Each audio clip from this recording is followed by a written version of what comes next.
Recording शुरू कर दीजिए प्लीज। ओके, मैं अपने साइड से भी मैं रिकॉर्डिंग इसकी कर रहा हूँ। आशीष भाई मुझे कोच बनाइए ना, आशीष भाई मुझे कोच बनाइए। जी जी।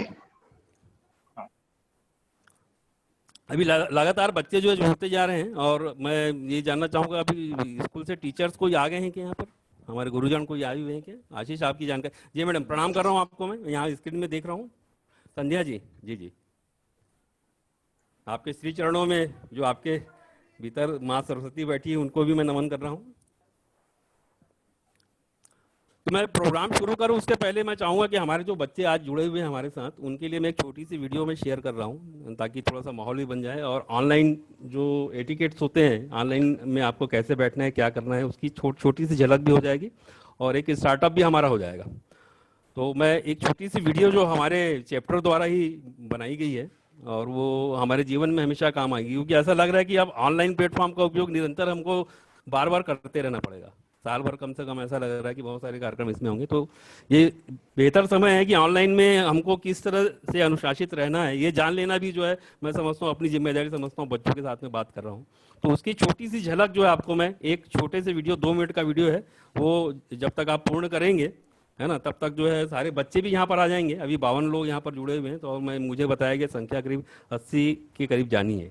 तो मैं नहीं चाहता कि मैं सेशन शुरू करूं और कोई बहुत महत्वपूर्ण बात जो बच्चों तक पहुंचनी है वो उन तक ना पहुंचे।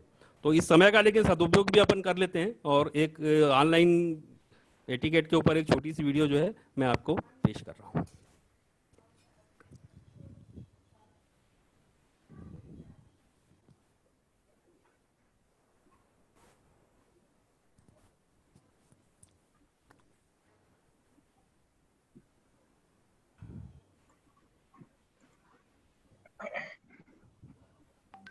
मैं क्षमा भी चाहूँगा क्योंकि मैं भी इस प्लेटफॉर्म में बिल्कुल बहुत ज़्यादा वो नहीं, नया हूँ, तो मुझे थोड़ा सा समय लगेगा। एक मिनट का समय मैं चाहूँगा आपसे, उसके बाद मैं शुरू कर रहा हूँ उसको।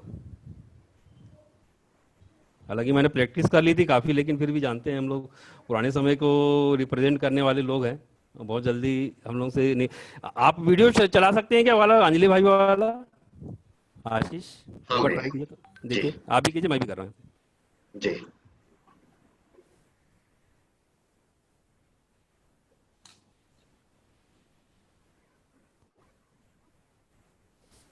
आप ही करिए, मुझसे यहाँ से नहीं हो पा रहा है। जी, एक मिनट भैया। ओके ओके, हो गया भैया आपका। ठीक।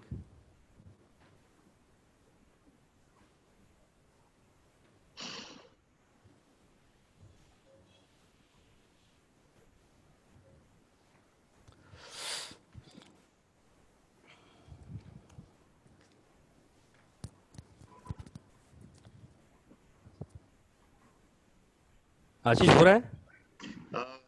इधर से थोड़ी दिक्कत आ रही है भैया। कोई दिक्कत नहीं, मैं बीच में, मैं अभी थोड़ा सेशन ही सीधे आगे ले लेता हूँ, और जी ऑनलाइन जो बातें जो वीडियो के माध्यम से कहना जा रहा था, है ना, हमारे पास जी विकल्प भी है और बच्चे हमारे समझदार भी हैं।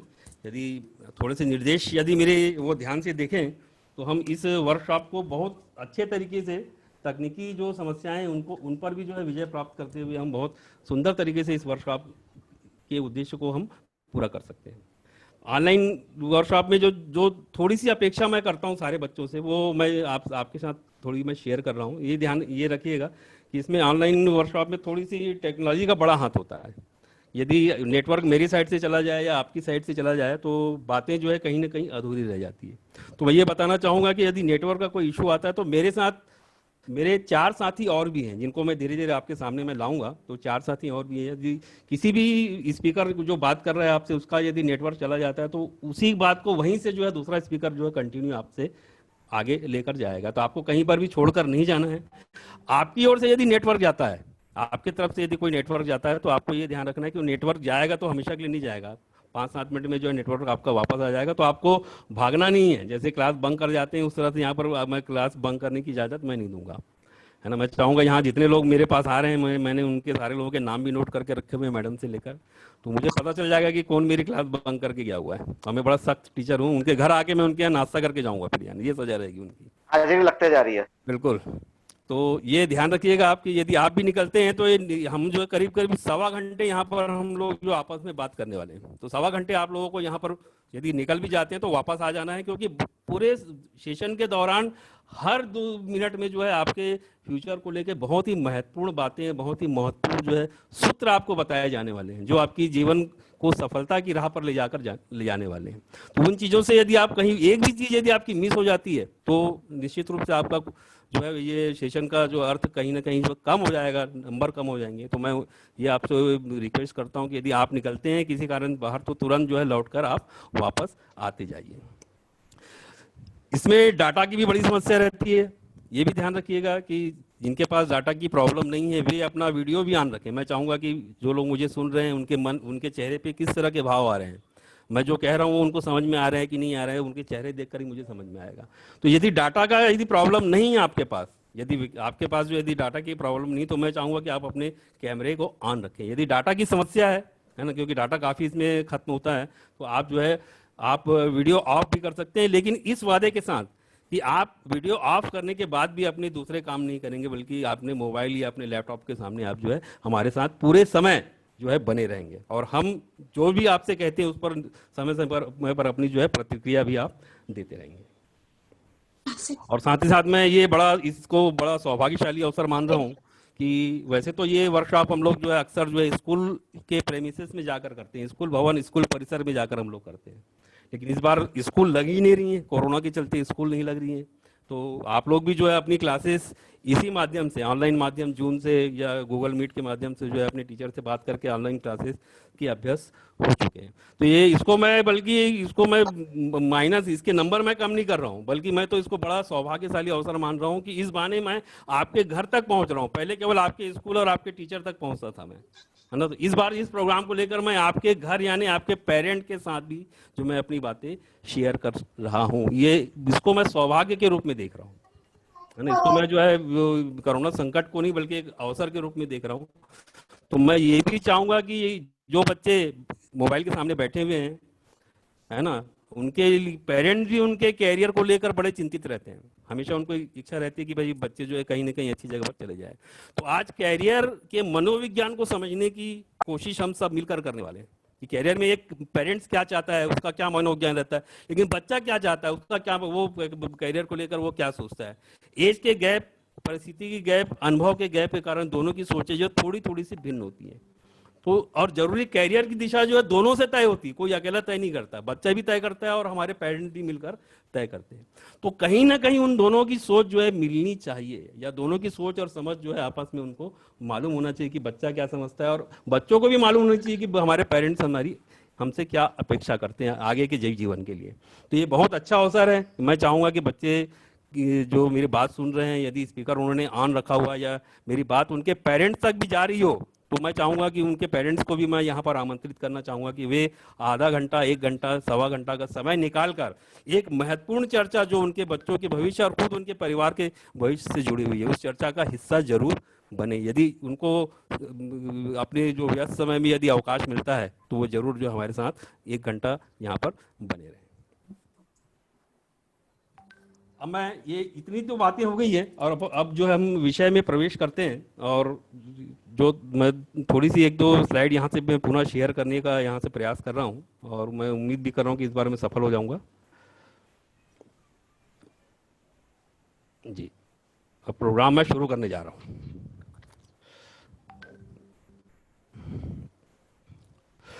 ये आपसे मैं ये बताना चाहूँगा कि मेरे बातचीत करने का, मैंने बताया कि मेरे साथ 3-4 लोग और भी हैं, तो हमारे बातचीत करने का जो तरीका ये होगा कि लगातार मैं यहाँ माइक से मैं बोलता रहूँगा, और साथ ही साथ सपोर्टिंग के लिए, है ना, ये आपकी स्क्रीन पे आ रहा होगा मैं समझ रहा हूँ। आशीष बताएंगे क्या जो मैं शेयर कर रहा हूँ? आ रहा है ना, हौसलों की उड़ान, है ना, अपना बैनर आ रहा है भैया। बिल्कुल बिल्कुल। तो ये जो है इसमें बातचीत करने का जो हमारा तरीका इस तरह से रहेगा कि मैं बातचीत भी करते जाऊंगा, और मेरी बातों को और स्पष्ट करने के लिए मैं यहाँ पर साइड में स्लाइड भी आपको चलाते चलूंगा कि कुछ बातें यदि मैं समझाने में असमर्थ रहता हूँ तो ये स्लाइड जो है पूरा संदेश आपको पूरा देगी कि भाई मैं क्या कहना चाह रहा हूँ। तो ये पहली स्लाइड से मैं आज की वर्कशॉप की शुरुआत करने जा रहा हूँ, है ना। अनुभव क्या ये पहला पोस्टर जो देख रहे हैं, मैं चाहूंगा कि कुछ 2-4-5 सेकंड जो है इस पोस्टर को थोड़ा सा निहार लें, जिसमें जो चीजें बातें लिखी हुई है, हौसलों को उड़ान 2020 कैरियर मोटिवेशनल वर्कशॉप धूप, जेसी वीक, जेसीआई दुर्ग भिलाई। ठीक है, तो ये शुरू करने से पहले मैं जो है चाहूँगा,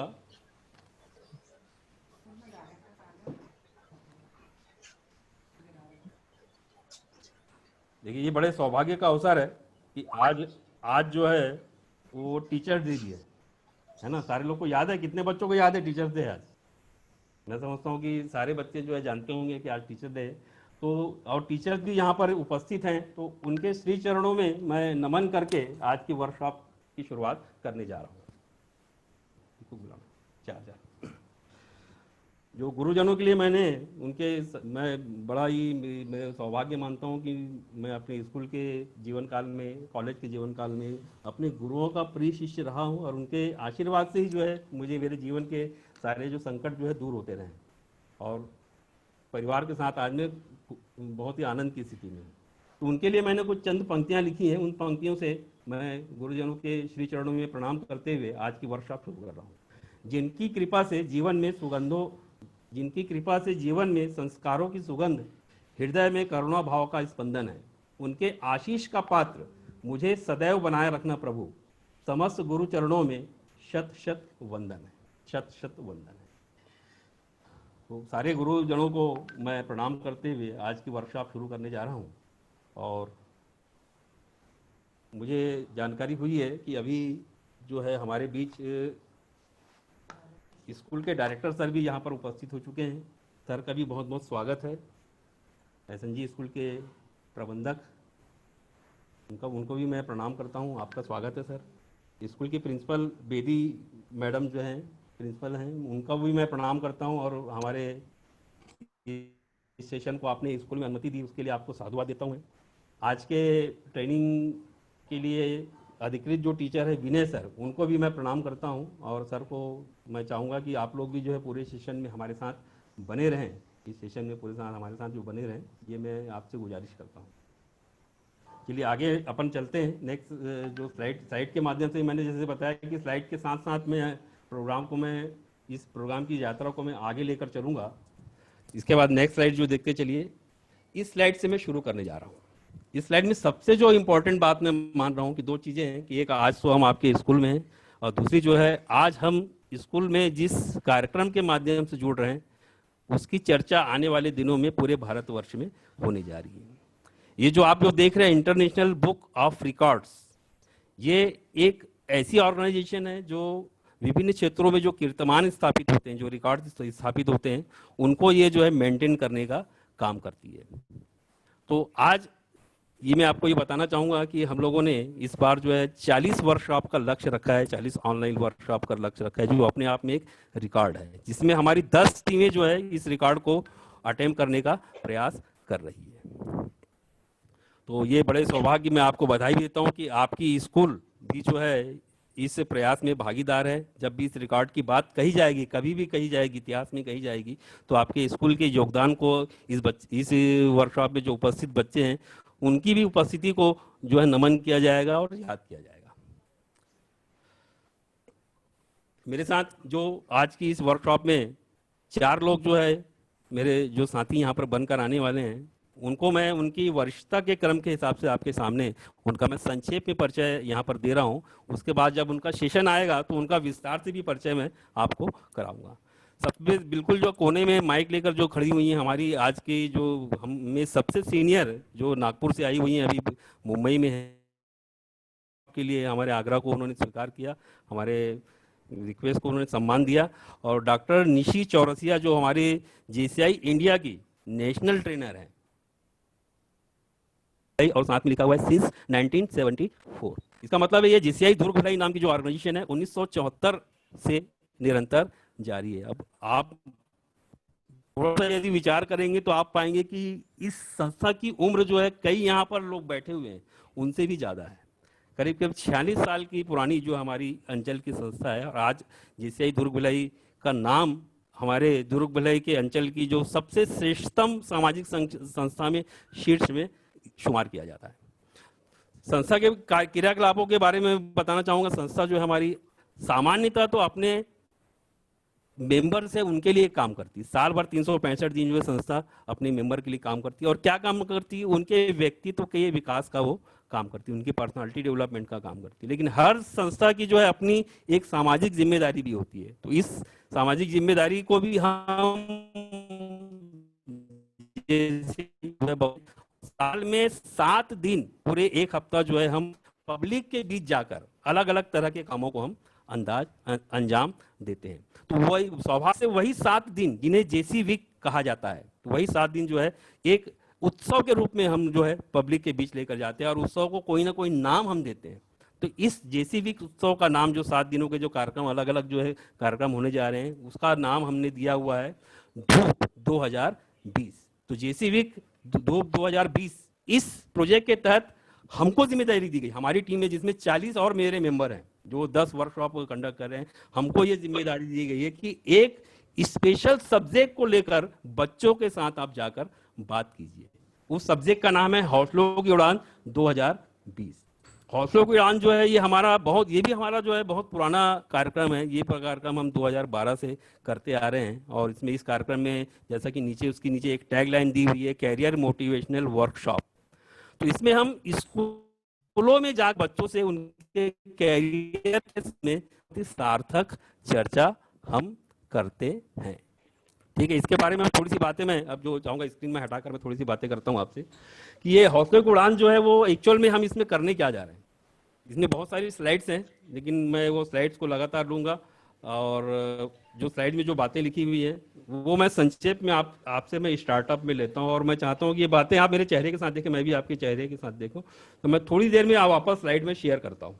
तो पहले इसका मैं पृष्ठभूमि में मैं बनाता हूँ और उसके बाद जो अपन फिर स्लाइड के माध्यम से अपनी चर्चा को लगातार निरंतरता हम देने जा रहे हैं। तो सबसे पहली बात ये आती है कि ये हौसले की उड़ान एक्चुअल में है क्या। हौसलों की उड़ान जैसे नाम से ही एक बड़ा जोश वाली बात आती है कि हौसला जो हमेशा किसी चीज़ को कर गुजरने और कोई अदम्य साहस की बात का समझिए उद्घोष है, ये मान के चलिए। तो बिल्कुल एकदम सही बात है। हम इस हौसलों की उड़ान के माध्यम से एक ऐसी वर्कशॉप लेकर बच्चों से बात करते हैं जो उनके भविष्य से जुड़ी हुई है। तो यहाँ पर हम जो बात जो करते हैं है ना, उसमें दो तीन बातें हैं कि ये वर्कशॉप मैं चाहूँगा कि मैं इन तीनों चीज में इसकी जो टैगलाइन है मोटिवेशनल कैरियर मोटिवेशनल वर्कशॉप, इन तीनों को मैं आपको मैं संक्षेप में इनका केवल 2 मिनट लूंगा और इनके बारे में बताऊंगा कि ये आपके लिए जरूरी क्यों है। कोई भी वर्कशॉप में एक्चुअल में हम करते क्या हैं, किसी भी वर्कशॉप में हम कोई सब्जेक्ट को उठाते हैं, उस पर सार्थक चर्चा करते हैं और उसमें जो डिसीजन निकलते हैं उन डिसीजनों को हम जो है अपने जीवन में अपनाने का प्रयास हम करते हैं। तो ये वर्कशॉप आपके लिए जरूरी है क्या? यहाँ पर प्रश्न आता है कि क्या जरूरत है, इस वर्कशॉप की जरूरत आप लोगों को क्या है? आपको लगता है कि इस वर्कशॉप की जरूरत है आपको, है ना? जब मैं आप इस चर्चा को आगे बढ़ाऊंगा तो आपको तत्काल लगेगा कि वाकई यही वो जीवन का वो समय है जहां पर जो है इस तरह की चर्चा को निश्चित रूप से हमारे बीच लेकर कोई ना कोई आना चाहिए। मुझे ये बताया गया है कि यहाँ पर अभी जो बच्चे हैं, मुझे 9th और 10th के बच्चे हैं, है ना। यदि चैट बॉक्स में यदि आप उपयोग कर सकते हो तो मेरी बात यदि सही है कि आप 9th और 10th के यदि बच्चे यहाँ पर हैं तो थोड़ा सा मुझे इशारा करेंगे तो चैट बॉक्स में, हाँ 9th 10th या इससे ऊपर वाले क्लास भी यदि हैं तो भी मुझे चैट बॉक्स में बताएंगे please. 9th 10th 11th 12th के ये बच्चे हैं, चलिए ठीक है, ये मैं मान के चलता हूँ। चैट बॉक्स भी देख पाना मेरे लिए थोड़ा आसान नहीं है ना, लेकिन हाँ आ रहा है, यस सर करके आ रहा है। ये अशरफ जी का यहाँ पर मैसेज आ रहा है और आंचल जी का आ रहा है, CH पवन जी का आ रहा है। हाँ ठीक है, ओके ठीक, थैंक यू। तो 9th और 10th जीवन का एक ऐसा पड़ाव है। देखिए मैं एक छोटी सी कहानी आपको बताता हूँ और आपको समझ में इस वर्कशॉप की आपको जरूरत समझ में आएगी। मैं आपके स्कूल आना चाहता हूं, मैं दुर्ग में रहता हूं, मैं आपके स्कूल आना चाहता हूं। आपका स्कूल सेक्टर 4 में है, मैं BSP हॉस्पिटल से सेक्टर 9 हॉस्पिटल से आगे बढ़ता हूं और जो है क्लोज कर देने हैं।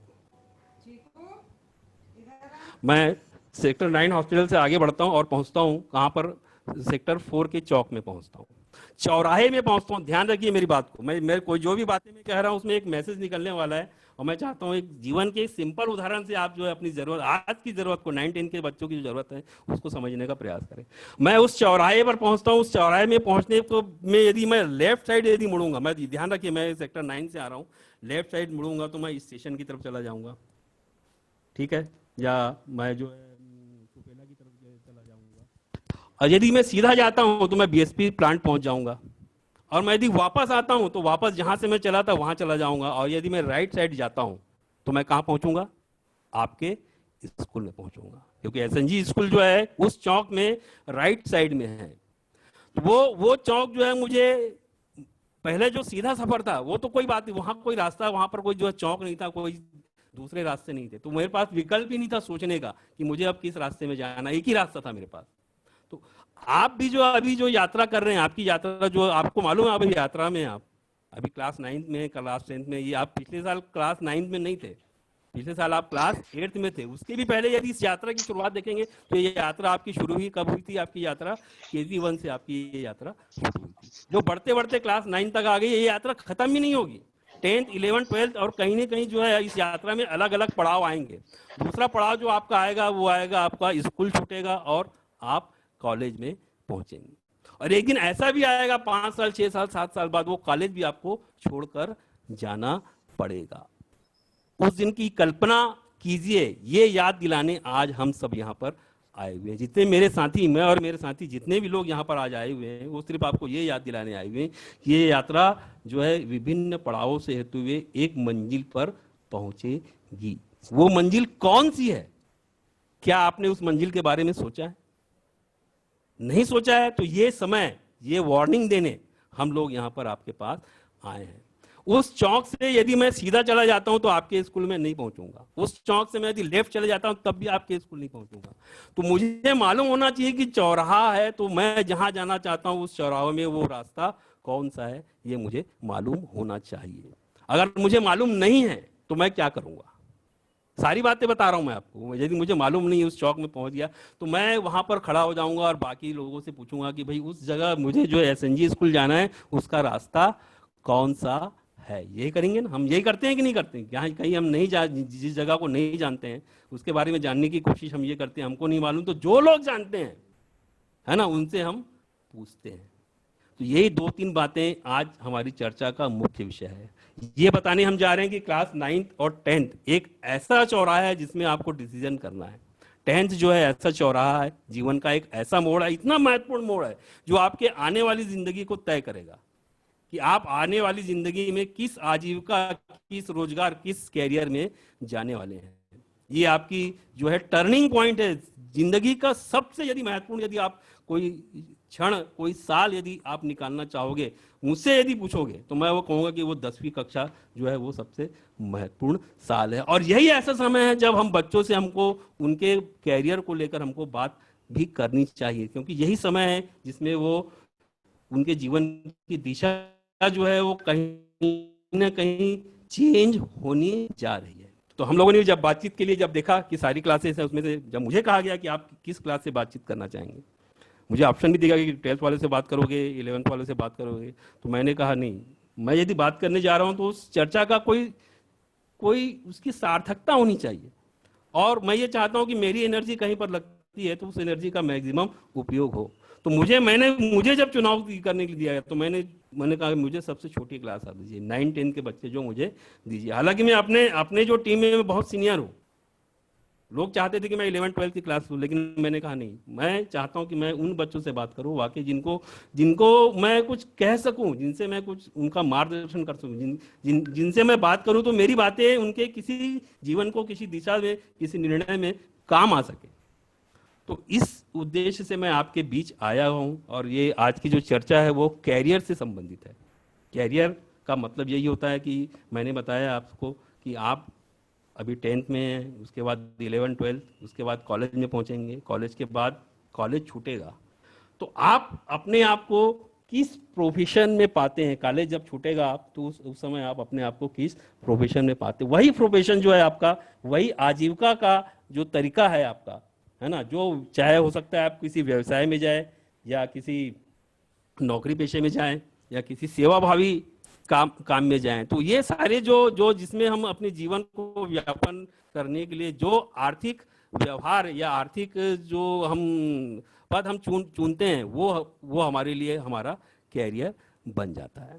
उस कैरियर का रास्ता यहीं से निकलता है। लेकिन ये बात ध्यान रखना, वो जहां पर आप जिंदगी का जो अंतिम लक्ष्य है उसका रास्ता जो है यहां से ही निकलता है। एक गलत मोड़, आप लेफ्ट की जगह राइट मुड़ गए, गलत मोड़ आप मुड़ गए, तो आपका जो कैरियर आपने जो सोच के रखा हुआ है, आपके फैमिली ने आपके लिए जो सोच के रखा हुआ है, वो कैरियर जो है आपको आसानी से मिल नहीं सकता है, या देरी से मिलेगा। ये नहीं कह सकता नहीं मिलेगा, लेकिन हो सकता है कि 1-2 साल वो अपने खराब कर ले। हो सकता है कि आप जो है राह भटक के जो है आपकी एनर्जी खराब हो जाए। कुछ भी संभावना पूरी बनती है, लेकिन उस संभावनाओं को यदि हम यहीं पर हम फिल्टर कर लेते हैं, जहां से वो चौक आ रहा है वहीं पर यदि हम फिल्टर कर लेते हैं, तो हम पाएंगे कि हम पहले से बेहतर स्थिति में हैं। तो इसी तरह की बातें लेकर जो है आज मेरे साथ मेरे साथी जो है ना, इसमें स्लाइड भी मैं, इसके बाद मेरी जो स्लाइड थी लगभग मैंने इसको कंप्लीट कर लिया है, वो स्लाइड भी मैं आपको चलाकर दिखा दूंगा। और इसके बाद जो अगले क्रम में डॉक्टर निशी चौरसिया जी आएंगे, लेकिन उनके आने के पहले मैं 2-3 बातें मैं आपसे कह के विदा लेता हूँ कि आज जो हम जो बात जो करने वाले हैं उसमें केवल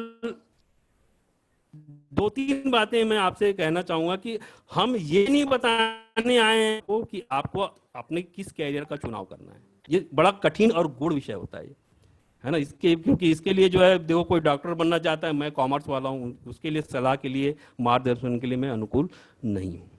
कोई इंजीनियर बनना चाहता है, मैं जो डॉक्टर निशी जो है वो साइंस वाली हैं, वो सलाह नहीं दे सकती हैं, है ना। तो सबकी लिमिटेशन है। तो ये कैरियर काउंसलिंग का काम एक सब्जेक्ट एक्सपर्ट का काम होता है, और हम लोग जो हैं वो सब्जेक्ट एक्सपर्ट नहीं है, हम लोग मोटिवेट करने वाले हैं। हम लोग जो है मोटिवेटर हैं, जो आपको प्रेरित करके आपके मन में कोई जिज्ञासा पैदा कर सकते हैं, आपके मन में कोई प्रश्न जो कर सकते हैं, आपको ये याद दिला सकते हैं कि जीवन के किस महत्वपूर्ण जगह पर, किस महत्वपूर्ण डिसीजन वाले क्षण में आप खड़े हैं, ये हम याद दिला सकते हैं। इतनी क्षमता हमारे भीतर है, इतनी जो है जो प्रश्न आपके भीतर कोई दिया जला दें, है ना, ये हुनर हमारे पास है। लेकिन सब्जेक्ट आपको कौन सा लेना है ये डिसाइड करने में हम, क्योंकि हमारी खुद की सीमित जो है सब्जेक्ट का ज्ञान है, इसलिए हम जो है उसको में समर्थ नहीं है। केवल मैं यहाँ पर हम सिर्फ ये बताना चाहते हैं कि आज जो 10th में यदि आए तो आज आप सोचना शुरू करें कि आपको किस प्रोफेशन में जाना है। बाकी उस प्रोफेशन से, जैसे मैंने कहा कि इसका उपाय कैसे है, डिसीजन हम कैसे लेंगे, इसका उपाय है कि यदि आप डॉक्टर बनना चाहते हो, इंजीनियर बनना चाहते हो, और यदि आप कोई लॉयर बनना चाहते हो, है ना, तो उस क्षेत्र में जो श्रेष्ठतम व्यक्ति आपके संपर्क में है उनसे जो है आप मार्गदर्शन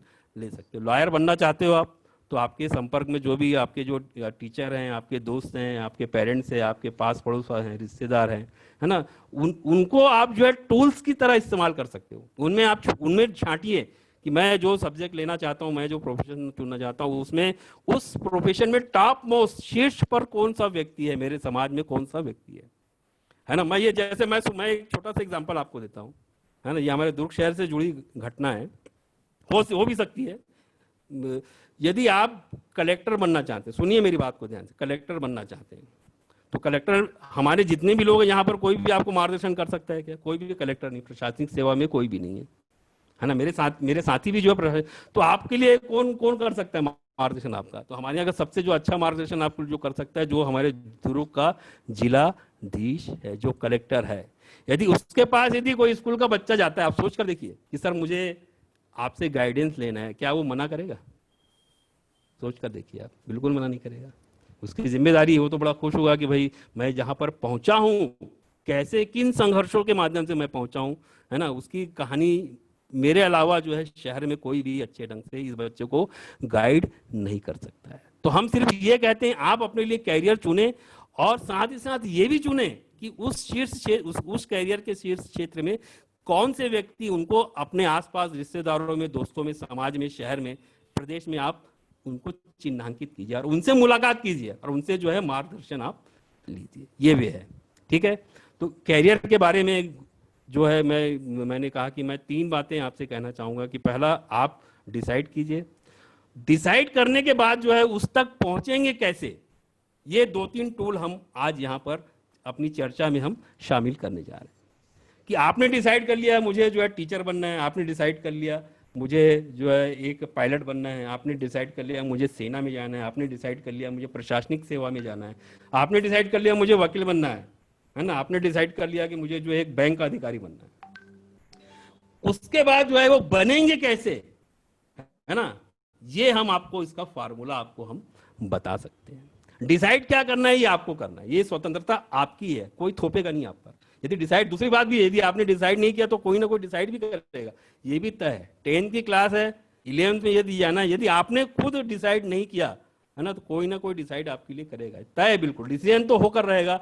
ज्यादा समझदारी इसमें यह है कि वो डिसीजन हमारे खुद का हो, या उस डिसीजन में हमारे जो पेरेंट्स हैं वो भी जो है उनकी भी सहमति शामिल हो। ये तभी संभव है जब हम इसकी चर्चा अपने पेरेंट्स से हम करें। दूसरी बात मैं कह रहा हूं कि डिसाइड होने के बाद क्या करना है, ये जो है हम आज हमारी वर्कशॉप का बहुत महत्वपूर्ण हिस्सा है, जिसमें मेरे बाद जो लोग आने वाले हैं वो आपसे चर्चा करेंगे। तो आज जो हम चर्चा करने जा रहे हैं कि आपने डिसाइड कर लिया, गोल आपने डिसाइड कर लिया, तो गोल डिसाइड कैसे करते हैं, ये हम गोल सेटिंग पर हम टूल्स के रूप में आपको बताएंगे कि गोल सेटिंग को कैसे टूल्स की तरह इस्तेमाल करके आप अपना भविष्य बना सकते हो। उसके बाद दूसरी चर्चा होगी कि टाइम जो मैनेजमेंट है, आपने यदि गोल डिसाइड कर लिया तो आपके पास टाइम कितना, उस टाइम को आप कैसे यूटिलाइज करो कि समय रहते आप जो है अपनी मंजिल पर पहुंच जाओ। तीसरी जो चर्चा होगी वो स्ट्रेस पर, कि हर व्यक्ति को स्ट्रेस होता है और स्टूडेंट को भी स्ट्रेस होता है, वो भी अछूता नहीं है। उस सब व्यक्ति के स्ट्रेस अलग अलग है। जैसे मैं व्यापारी हूँ तो मुझे चिंता रहती दुकान में बिक्री हुई है नहीं हुई, लेकिन जो गृहिणी है उसको चिंता रहती है आज काम वाली बाई आई या नहीं आई। उसी प्रकार स्टूडेंट की भी चिंता रहती है कि मुझे जो वर्क दिया गया था, होमवर्क दिया था, वो मैंने आज का पूरा किया है या नहीं किया, या एग्जाम आ गई मैंने पढ़ाई नहीं की। अलग अलग इस तरह सब व्यक्ति की अलग अलग चिंता होती। तो जो चिंता स्टूडेंट को होती है, जो स्ट्रेस स्टूडेंट को होता है, उस स्ट्रेस पर भी जो आज बात होगी। तो हम क्रम शुरू करते हैं, गोल सेटिंग से हम शुरू करते हैं। और उसके लिए मैं आमंत्रित कर रहा हूं कि बहुत ही हमारी एक बहुत सब्जेक्ट एक्सपर्ट, बहुत ही ख्याति प्राप्त और बहुत ही प्रखर वक्ता है, इनके सेशन मैंने अटेंड किए, इसलिए मैं उनके बारे में ये सारी बातें जो है पूरे विश्वासपूर्वक कह पा रहा हूँ कि डॉक्टर निशी चौरसिया जो बहुत ही मल्टी टैलेंटेड है। मैं क्योंकि उनके परिवार से मैं जुड़ा हुआ हूँ तो मैं इसलिए जानता हूँ उनकी हर उपलब्धि मुझ तक पहुँचती है। तो उसको, उन उपलब्धियों को सुनकर भी मैं बड़ा प्रफुल्लित होता हूँ, हर्षित होता हूँ, एक बड़े भाई के रूप में, एक सीनियर के रूप में। तो आज सौभाग्य से हमारे बीच निशी चौरसिया जी जो सब्जेक्ट की एक्सपर्ट है उपस्थित हैं। तो आगे अब उनके सब्जेक्ट के लिए मैं उनको माइक सौंपता हूँ, हमारी national trainer doctor Nishi Chaurasia ji. Thank you so much Anil ji, अच्छा इंट्रोडक्शन देने के लिए। एंड आप सभी लोगों को मेरा प्रणाम, स्टूडेंट्स को, मेरे फ्रेंड्स को हाय, एंड टीचर्स को शत शत नमन। Wishing all the teachers a very very very happy teachers day. आज आप लोगों के लिए रिलैक्सेशन का दिन है, आराम से बैठ के सुनिए, और आज हम आपको कुछ बताएंगे, शेयर करेंगे। सो मैं स्क्रीन शेयर करना चालू कर रही हूँ अनिल जी। जी जी, स्वागत है।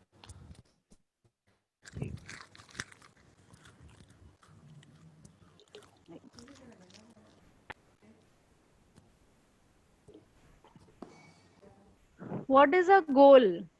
जितने मेरे स्टूडेंट फ्रेंड्स यहाँ पर हैं, मैं चाहूंगी कि आप सब लोग पार्टिसिपेट कीजिए मेरे साथ में। एक सेकेंड,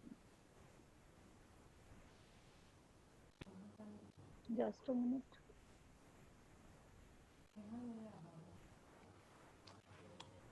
या ओके, पार्टिसिपेट हम किस तरह से करेंगे? सबसे पहली बात, मैं एक शॉर्ट इंसिडेंट से चालू करना चाहूंगी। जब हम कहते हैं कि व्हाट इज अ गोल, आप सब लोगों को मेरी आवाज आ रही है क्लियरली? जी जी अनिल जी, कमलेश जी, आ रही है, आप ऑडिबल हैं। ओके ठीक।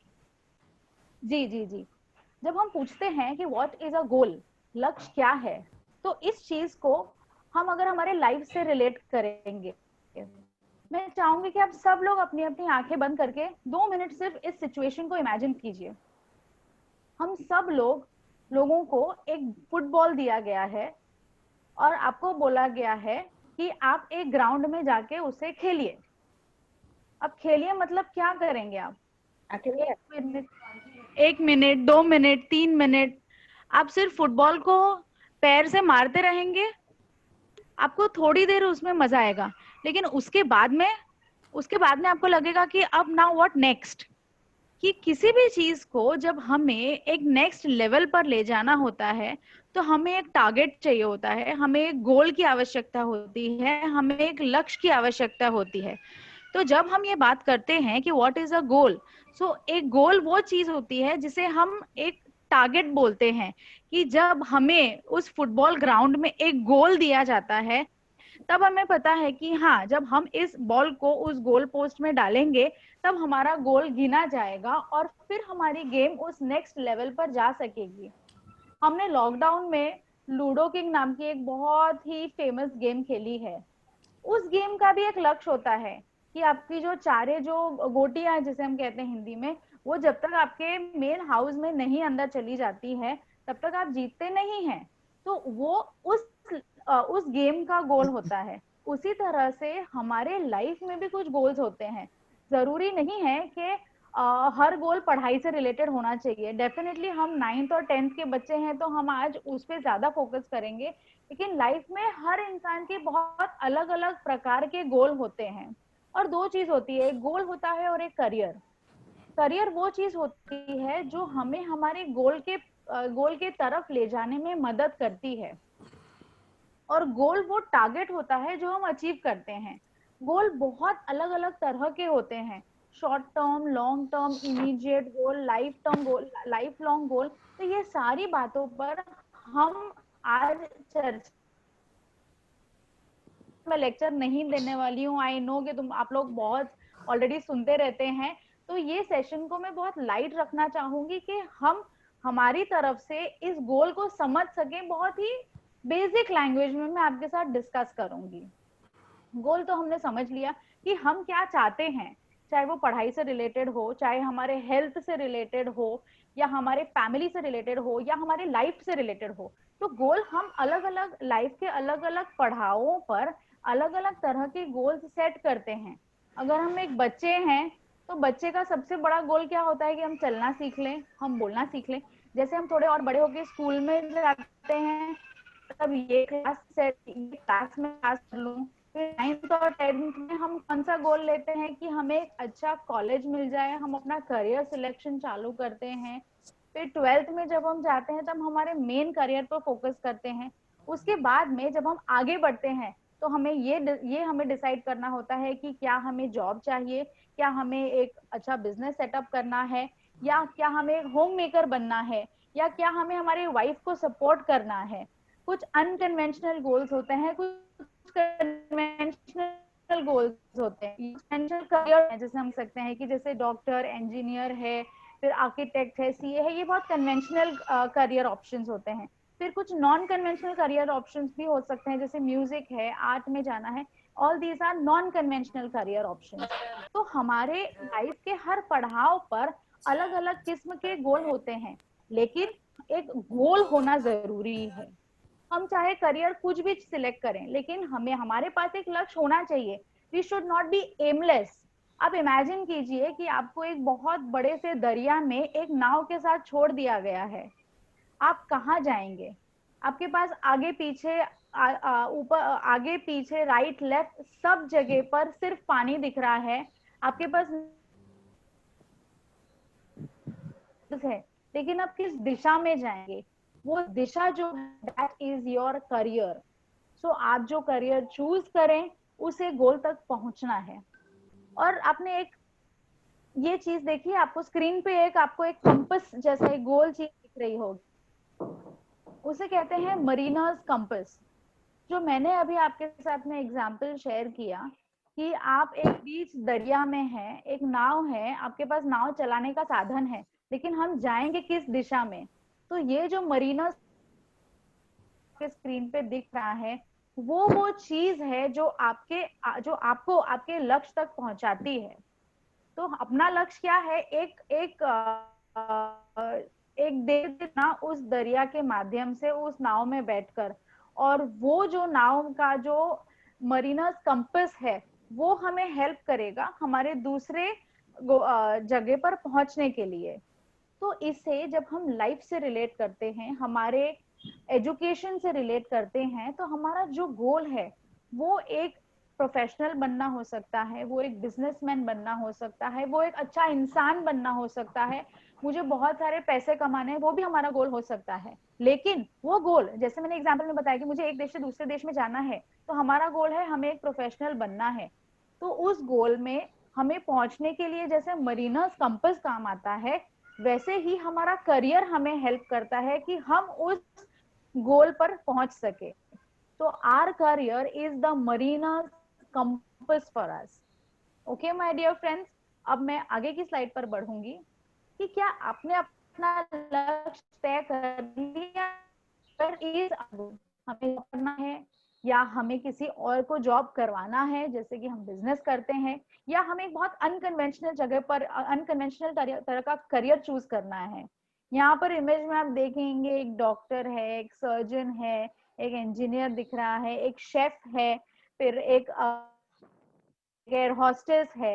ये बहुत सारे हमारे अपने अपने करियर ऑप्शंस हैं।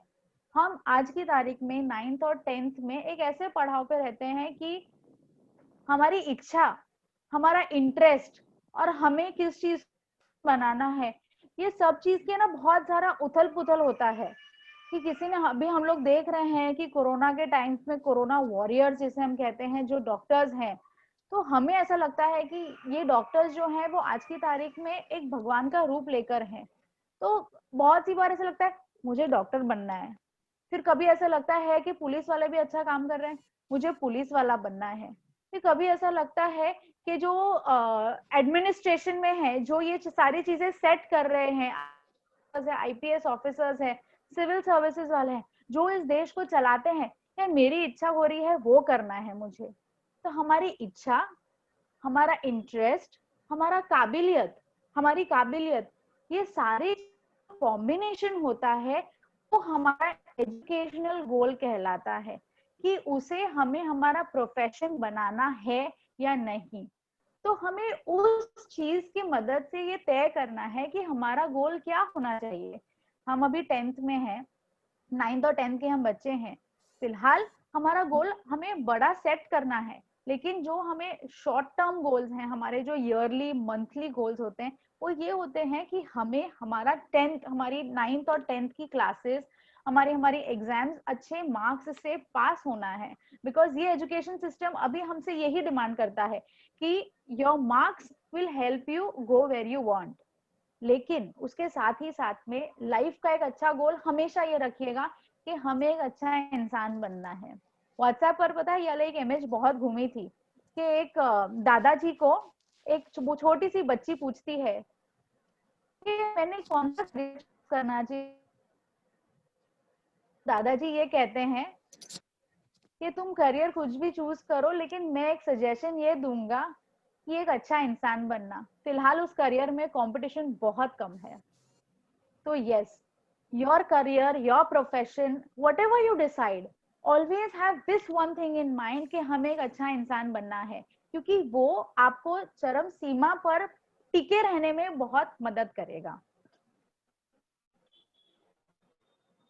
लक्ष्य कैसे हो, हमने हमारे गोल्स कैसे सेट करने चाहिए? क्या लक्ष्य निर्धारण करने का कोई कारगर फॉर्मूला है? आपको लगता है? आज की तारीख में हर चीज का फॉर्मूला है, हर चीज का सोल्यूशन है। जब हम कोरोना जैसे ऐसी बीमारी का वैक्सीन निकालने में इतने ज्यादा फॉर्मूले निकाल सकते हैं, तो गोल सेटिंग तो एक बहुत ही इजी चीज है उसके कंपैरिजन में। तो यस, बिल्कुल गोल्स हमने सेट करने चाहिए, चाहे वो छोटे हो चाहे बड़े। आपको पता है कि आप लिफ्ट से आपके घर से नीचे भी जाते हैं ना, तो you have a goal in mind कि हाँ, मुझे नीचे से जाकर कुछ सामान लेकर आना है। अगर आप खाना भी खाते हैं तो आपके दो, मुझे पेट भरना है अपना, और मुझे अपनी थाली में जितना खाना है वो फिनिश करना है। तो लाइफ में हर चीज में एक गोल होता है, भले वो गोल हम समझ नहीं पाते हैं कि मेरे पास ये एक टारगेट है, मुझे ये अचीव करना है। तो यस, हमारे लिए गोल सेटिंग के लिए डेफिनेटली एक फॉर्मूला है। फोन्स, लैपटॉप्स, टीवीज, होम्स, ये सब चीज जब स्मार्ट हो रही है, तो हमारा गोल क्यों ना स्मार्ट हो? Yes, SMART, smart goals. हमारे गोल स्मार्ट होने चाहिए। मैं इलैबोरेट करूंगी उस चीज पर कि स्मार्ट में एस का मतलब है स्पेसिफिक, जो कि एक विशिष्ट होना चाहिए, मतलब कि वो एक बहुत स्पष्ट गोल होना चाहिए। सेकंड होता है मेजरेबल, कि वो टाइम बाउंड भी होना चाहिए कि मुझे अच्छे मार्क्स चाहिए, लेकिन कब, कौन सी एग्जाम में, आपको मिड टर्म एग्जाम में चाहिए या प्रीलिम्स में चाहिए या फाइनल एग्जाम में चाहिए, आपको ये आपका गोल सेट किस तरह से करना है। मुझे 10th की एग्जाम में इतने इतने परसेंटेज से ये वाले एग्जाम, फाइनल एग्जाम में या प्रीलिम्स में, that goal has to be measurable. हम अब हवे में नहीं गोल बना सकते हैं कि बस मैंने कुछ भी बोल दिया और हो गया, नहीं, बिकॉज वो गोल को हमें एक्शन बनाना चाहिए, कि आप वो जब गोल को देखें तो आपको वो फीलिंग आनी चाहिए कि हाँ मैं कर सकती हूँ। क्योंकि जब तक आपको वो फीलिंग नहीं आएगी कि मैं पहला कदम उस चीज के लिए उठाने की इच्छा भी नहीं होगी, तो आप कैसे उसमें आगे बढ़ेंगे। And also it has to be realistic, R stands for realistic, कि वो उस काबिल होना चाहिए, वो इंसान उस काबिल होना चाहिए कि वो गोल अचीव कर सके। तो हमें उसी तरह के गोल बनाने हैं जो अचीवेबल भी हों। And fifth is time bound, कि हमें एक निर्धारित सीमा में वो गोल को अचीव करना है, within 6 months, within 2 days, within a year, चीजें हैं, इसे हम टाइम बाउंड कहते हैं। So firstly your goal has to be specific. Is it marks oriented, is it a chapter oriented, कि क्या मुझे आज के दिन में ये चैप्टर है, घंटा पढ़ाई करना है, तो दैट इज अ मेजरेबल गोल। मुझे इतने दिन में ये वाला सब्जेक्ट खत्म करना है, that is a time bound goal. और आप ये नहीं कह सकते कि मैं 4 सब्जेक्ट एक दिन में खत्म कर सकता हूँ या करना चाहूंगी, वो रियलिस्टिक गोल बिल्कुल भी नहीं है। तो हमारे जो गोल्स हैं वो स्मार्ट होने चाहिए, क्योंकि वो स्पेसिफिक भी होने चाहिए, वो मेजरेबल होने चाहिए, एक्शन होने चाहिए, रियलिस्टिक होने चाहिए और टाइम बाउंड होने चाहिए। कि हम जो भी है, लाइक फॉर एक्सक्यूज मी, कि जैसे हम लोग ने सोचा है कि अगर हम एक टारगेट अचीव करना चाहते हैं मार्क्स के माध्यम से, तो अगर कोई बच्चा है जिसे अभी 60% आए हैं इन द प्रीवियस एग्जाम, तो वो अगर 90% की उम्मीद रखें या वो 90% का गोल सेट करे, तो वो उनके लिए बहुत ज्यादा हो जाएगा। तो उन्होंने स्टार्टिंग में 75% का टारगेट रखना चाहिए, और जैसे ही वो 75 की तरफ चढ़ने लगेंगे तब उन्होंने 90 की तरफ बढ़ना चाहिए। अगर हमें 4 फ्लोर 4 माले की सीढ़ी चढ़नी है, तो क्या हम डायरेक्टली सेकंड फ्लोर पे जाएंगे? नहीं, हम स्टेप बाय स्टेप जाएंगे, कि पहले हम फर्स्ट फ्लोर जाएंगे, ग्राउंड से फर्स्ट, फर्स्ट से सेकंड, सेकंड से थर्ड, फिर हम फोर्थ फ्लोर पे पहुंचेंगे। तो हर चीज के लिए बेबी स्टेप्स होते हैं, और वो बेबी स्टेप्स के लिए हमें फोकस रखना बहुत जरूरी है। फोकस मतलब क्या? Follow one course until successful, कि हमने हमारा जो भी गोल निश्चित किया है कि मुझे 12th स्टैंडर्ड नहीं, मुझे 10th स्टैंडर्ड में इस एग्जाम में इतने दिनों में इतने सब्जेक्ट्स फिनिश करूंगा या करूंगी, एग्जाम के पहले 2 वीक का मैं टाइम रखूंगा या रखूंगी, और फिर उसमें उस टाइम में रिवीजन करना है मुझे। तो जब हम इतने इतने चीजों का सिस्टमैटिकली बना देते हैं हमारा गोल, तब हमें उस चीज को फॉलो करने में भी बहुत मजा आने लगता है। And one more thing, you know, there is a difference between dream and a goal. सपने और लक्ष्य में एक बहुत बड़ा डिफरेंस है, 5 मिनट का ही डिफरेंस है वो। कि सपना वो होता है जो हम बंद आंखों से या खुली आंखों से देखते हैं, और लक्ष्य वो होता है जो हम लिखते हैं। जब तक हमारा सपना, हमारा जो ड्रीम है, जब तक हम उसे पेपर पे ना लिखें, तब तक वो सिर्फ ड्रीम ही होता है। उसको रियलाइज करने के लिए हमें उसे पेपर पर लिखना है। तो all my dear friends, on this teachers day, not for me but आप अपने टीचर्स के लिए ये गिफ्ट उन्हें दीजिए कि हम सब अपने अपने गोल्स को लिखेंगे, और हमारा जो स्टडी टेबल है या हम जहां पर भी पढ़ाई करते हैं, उसे चिपका देना है दीवार पर या कबर्ड पर। कोई भी पेरेंट मना नहीं कर हमारे पेंटिंग खराब हो जाएगी या फर्नीचर खराब हो जाएगा, बिकॉज हर पेरेंट ये चाहते हैं कि हमारा बच्चा अच्छे से पढ़े और अच्छे से आगे बढ़े.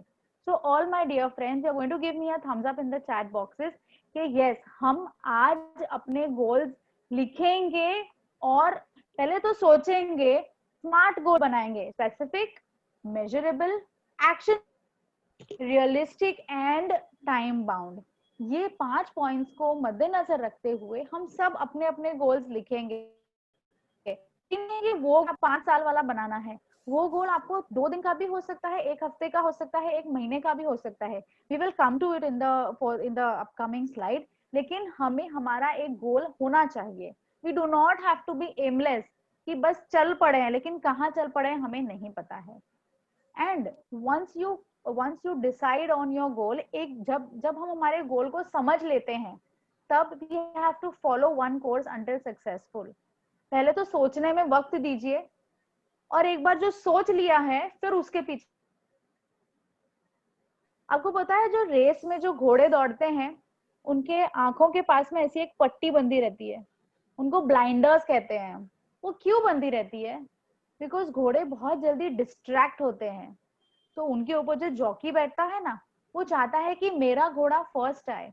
तो वो घोड़े को किस तरह से फोकस कराएंगे? वो इस तरह फोकस कराते हैं कि वो घोड़े के दोनों आंखों के पास में वो ब्लाइंडर्स लगा देते हैं. ब्लाइंडर्स लगाते हैं. अगर हम सब लोग ऐसे कीजिए कि हम हमारे आंख के आजू बाजू अगर ये रखें, और अगर हम रोड पे चल रहे हो, तो हमें हमारा सिर्फ गोल दिखेगा, या हमें हमारा जो लक्ष्य है हम उसे महसूस कर सकते हैं. ये एक मेंटली हमें ब्लाइंडर्स लगाने हैं, ताकि हम फोकस कर सके उस एक गोल पर जो हम अचीव करना चाहते हैं, जो हम लक्ष्य पाना चाहते हैं. वो कैसे होगा? लिखने से होगा. क्योंकि the mind can not read what the eyes can not see. You get that? कि माइंड को वही चीज, दिमाग में वही चीज जाती है जो हैमरिंग होता रहता है. हम न्यूज चैनल देखते हैं पूरा दिन, कोरोना कोरोना, तो हमारे दिमाग में भी कोरोना ही है. उसी तरह से हम जब हमारे गोल्स को लिख लेते हैं, थोड़ा भी अगर हम इधर उधर भटके ना, तो वो सामने लगा रहता है हमारे बोर्ड पर. तो इसलिए उस चीज का इम्पोर्टेंस है कि हमारे गोल्स को हम लिखें. जो भी करियर हमें डिसाइड करना है उसे हम लिखें. और फोकस का एक बहुत अच्छा एग्जाम्पल है, हमने सबने मैग्नीफाइंग ग्लास देखा है. मैग्नीफाइंग ग्लास, आज आप ये एक्सपेरिमेंट करिएगा. आई डोंट नो बारिश का क्या सीन रहेगा, लेकिन या फिर आप गर्मी के सीजन में कीजिएगा वो एक्सपेरिमेंट. एक कागज लीजिए और मैग्नीफाइंग ग्लास लीजिए, और धूप की जो किरणें रहेंगी ना, वो ऐसा उसके फोकल लेंथ पे हम सब साइंस करेंगे ही, उसका फोकल लेंथ ऐसा डिसाइड कीजिए कि जो धूप की जो सारी किरणें हैं वो कागज पर एक पॉइंट पे आए, वहां पर फोकस हो जाएं.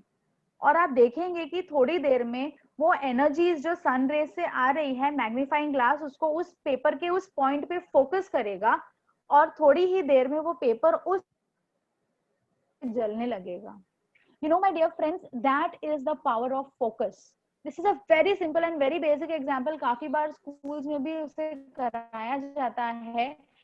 Dear teachers, you can help your fellow students to do this experiment, whether it is on in your online classes. लेकिन ये आपके students को, मेरे friends को इस चीज को समझने में बहुत ज्यादा मदद करेगा कि फोकस का कितनी अहमियत होती है. कि कुछ भी हम जो डिसाइड करें, वो अच्छा हो या बुरा हो, फोकस से वो चीज हमें हासिल होने में मदद होती है. Now we come to the types of goals. लक्ष्य के कौन कौन से प्रकार होते हैं? एक होता है इमीडिएट गोल, जिसे हम तत्काल लक्ष्य कहते हैं. सेकेंड होता है शॉर्ट टर्म गोल, जैसे अल्पकालिक लक्ष्य जिसे हम कहते हैं. लॉन्ग टर्म गोल दीर्घकालीन लक्ष्य, और लाइफ टर्म गोल जो है जीवन का लक्ष्य. इमीडिएट गोल जो 1 दिन 2 दिन का होगा, कि मुझे आज ये चैप्टर फिनिश करना है, या मुझे आज उस जगह पर जाकर ये वाले, अगर आप ग्रुप स्टडी कर रहे हैं या फ्रेंड के घर जाना है, तो मुझे हम दोनों को मिलकर आज ये वाला चैप्टर फिनिश करना है. Second is a short term goal, जो वीकली हो सकता है या मंथली हो सकता है, कि इस मंथ में ये चीज मुझे अचीव करना है. अगर हम बिजनेसमैन है तो बिजनेसमैन है, या अगर हम सेल्स में है, या अगर हम किसी का जॉब कर रहे हैं, तो हर इंसान का, स्पेसिफिकली जो सेल्स में होते हैं, उनके मंथली टारगेट्स होते हैं। उसी तरह से एज स्टूडेंट्स हमें भी हमारे मंथली टारगेट्स बनाने हैं, जिसकी मदद से हम लेकर अगर आगे पहुंच सकते हैं। Then is a long term goal which can be yearly, and there is a life term goal which has to be for your life. जैसे मैंने कहा, एक अच्छे इंसान बनना सबसे ज्यादा जरूरी है हमारे लक्ष्य, जीवन के लक्ष्य में। उसके बाद आता है हमारा प्रोफेशन, हमारा करियर। तो ये जो सारी चीजें हैं, ये हमारा मेन लक्ष्य तक पहुंचने में मदद करती है। एक बहुत छोटा सा example, if we want to eat an elephant, can we eat it at one time? अगर हमें एक बहुत बड़े हाथी को खाना है, तो क्या हम उसे एक ही दिन में खा सकेंगे? नहीं। लेकिन जब हम उस हाथी के टुकड़े टुकड़े टुकड़े, छोटे छोटे पीसेस कर देंगे, तब हम उसे इजीली खा सकेंगे। That exactly, my friends, is what the division of these goals are. Immediate goal, short term goal, long term goal and life term goal. हमारा लाइफ टर्म गोल है कि हमें उस हाथी को खा जाना है। लॉन्ग टर्म गोल क्या है? उसके पहले बड़े बड़े पीसेस करना है।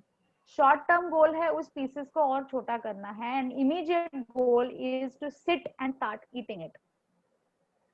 कोई भी एक बड़ा बड़ा हम जो प्रोजेक्ट लेते हैं, बेसिक हमारा जो होता है, हम सेक्शनिंग करते हैं, उसे हम जब प्लानिंग करते हैं, तभी वो बड़ा गोल अचीव हो पाता है। और कोई भी गोल अचीव करने में आपको प्रॉब्लम्स आएंगी, ये आज ही मैं बता देती हूँ आपको। आप कोई भी गोल फिक्स करेंगे ना, 2 दिन में आपको ऐसे फील होगा, नहीं यार ये बराबर नहीं है, मुझे इसमें कुछ चेंजेस करने पड़ेंगे। नो प्रॉब्लम, आप बिल्कुल चेंजेस कीजिए, लेकिन याद रखिए कि गोल होना जरूरी है। जब आप चेंजेस करेंगे, मतलब कि आप उस गोल की तरफ कदम रखना, आपने उस गोल की तरफ कदम रखना चालू किया है। जब तक आप हिलोगे नहीं अपनी जगह से, आप अपने गोल तक नहीं पहुंच सकोगे, राइट?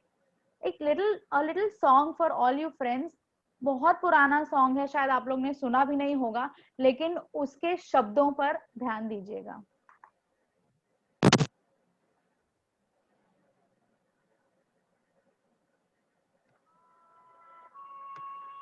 आवाज आ रही है? जी आ रही है।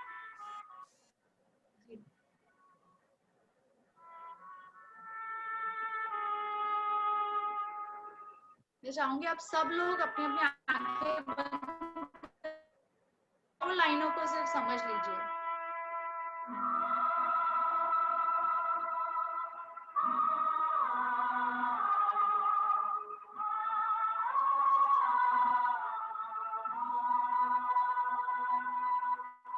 It is very important to have a goal in your life.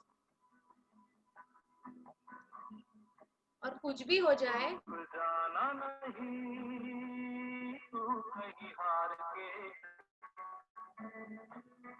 कांटों पे चल के मिलेंगे सारे बहार के।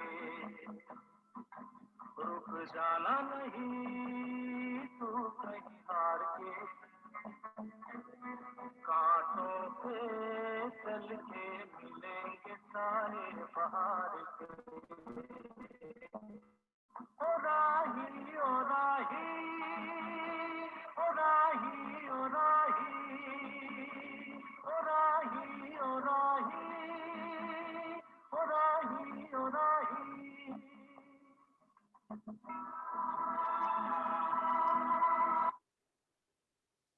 तो माय डियर फ्रेंड्स, हमें रुकना नहीं है, हमें हमारे गोल के तरफ आगे बढ़ते रहना है।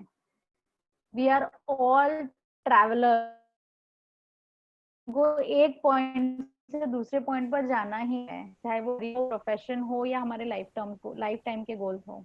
ओके, तो अब मैं इजाजत चाहूंगी और मैं मेरे नेक्स्ट स्पीकर को वेलकम करना चाहूंगी। मैं ही आऊँगा मैडम। जी जी जी जी, थैंक सूत्रधार, you so much. Thank you doctor Nishi, बहुत बढ़िया सेशन आपका। मैं उम्मीद भी कर रहा हूँ कि सारे बच्चे जो है बिल्कुल आपके सेशन से मोटिवेट हुए होंगे और अपने सारे जो आपने टाइप्स ऑफ गोल बताए। आपका वीडियो ऑफ है। हाँ हाँ, ओके।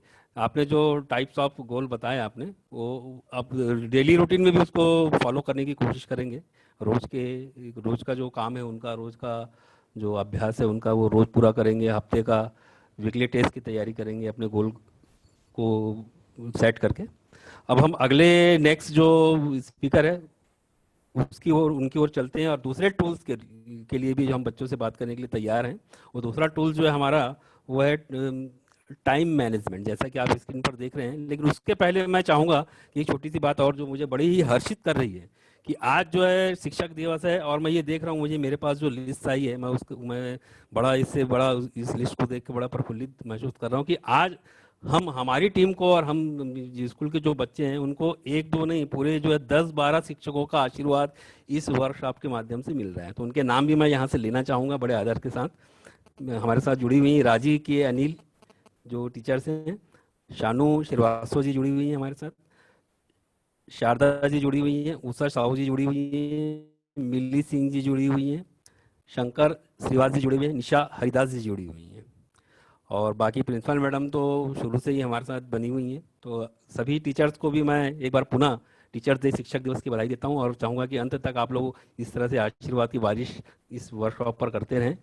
और अगले क्रम में टाइम मैनेजमेंट, जो बहुत ही बच्चों के लिए बहुत ज़रूरी है, स्टूडेंट की लाइफ में मैं समझता हूँ कि सबसे बड़ा ऐसा टूल्स है जिससे वो बड़ी से बड़ी कठिनाई को बड़ी सरलता से जो है वो पार कर सकते हैं। तो टाइम मैनेजमेंट के गुर को यदि आपने समझ लिया, सीख लिया, और उससे आगे चलकर एक कदम और आगे चलकर यदि उसको अपनाना भी शुरू कर लिया, दैनिक जीवन में यदि आपने उसके ट्रिक्स को उपयोग करना भी यदि आपने सीख लिया, तो मैं समझता हूँ कि कोई भी गोल ऐसा नहीं होगा जो आपकी हद में ना हो। तो इस सब्जेक्ट को लेकर हमारे एक और दूसरे बहुत ही प्रभावशाली वक्ता जैसी अनुराग तेलंग जी यहाँ पर उपस्थित हैं, पूरी अपनी स्लाइड को लेकर। पहली स्लाइड उन्होंने शेयर भी कर दी है, तो मैं आप दोनों के बीच में ज़्यादा समय ना लेते हुए सीधे आशीष जी को माइक सौंपता हूँ। आशीष तेलंग, जैसी आशीष तेलंग।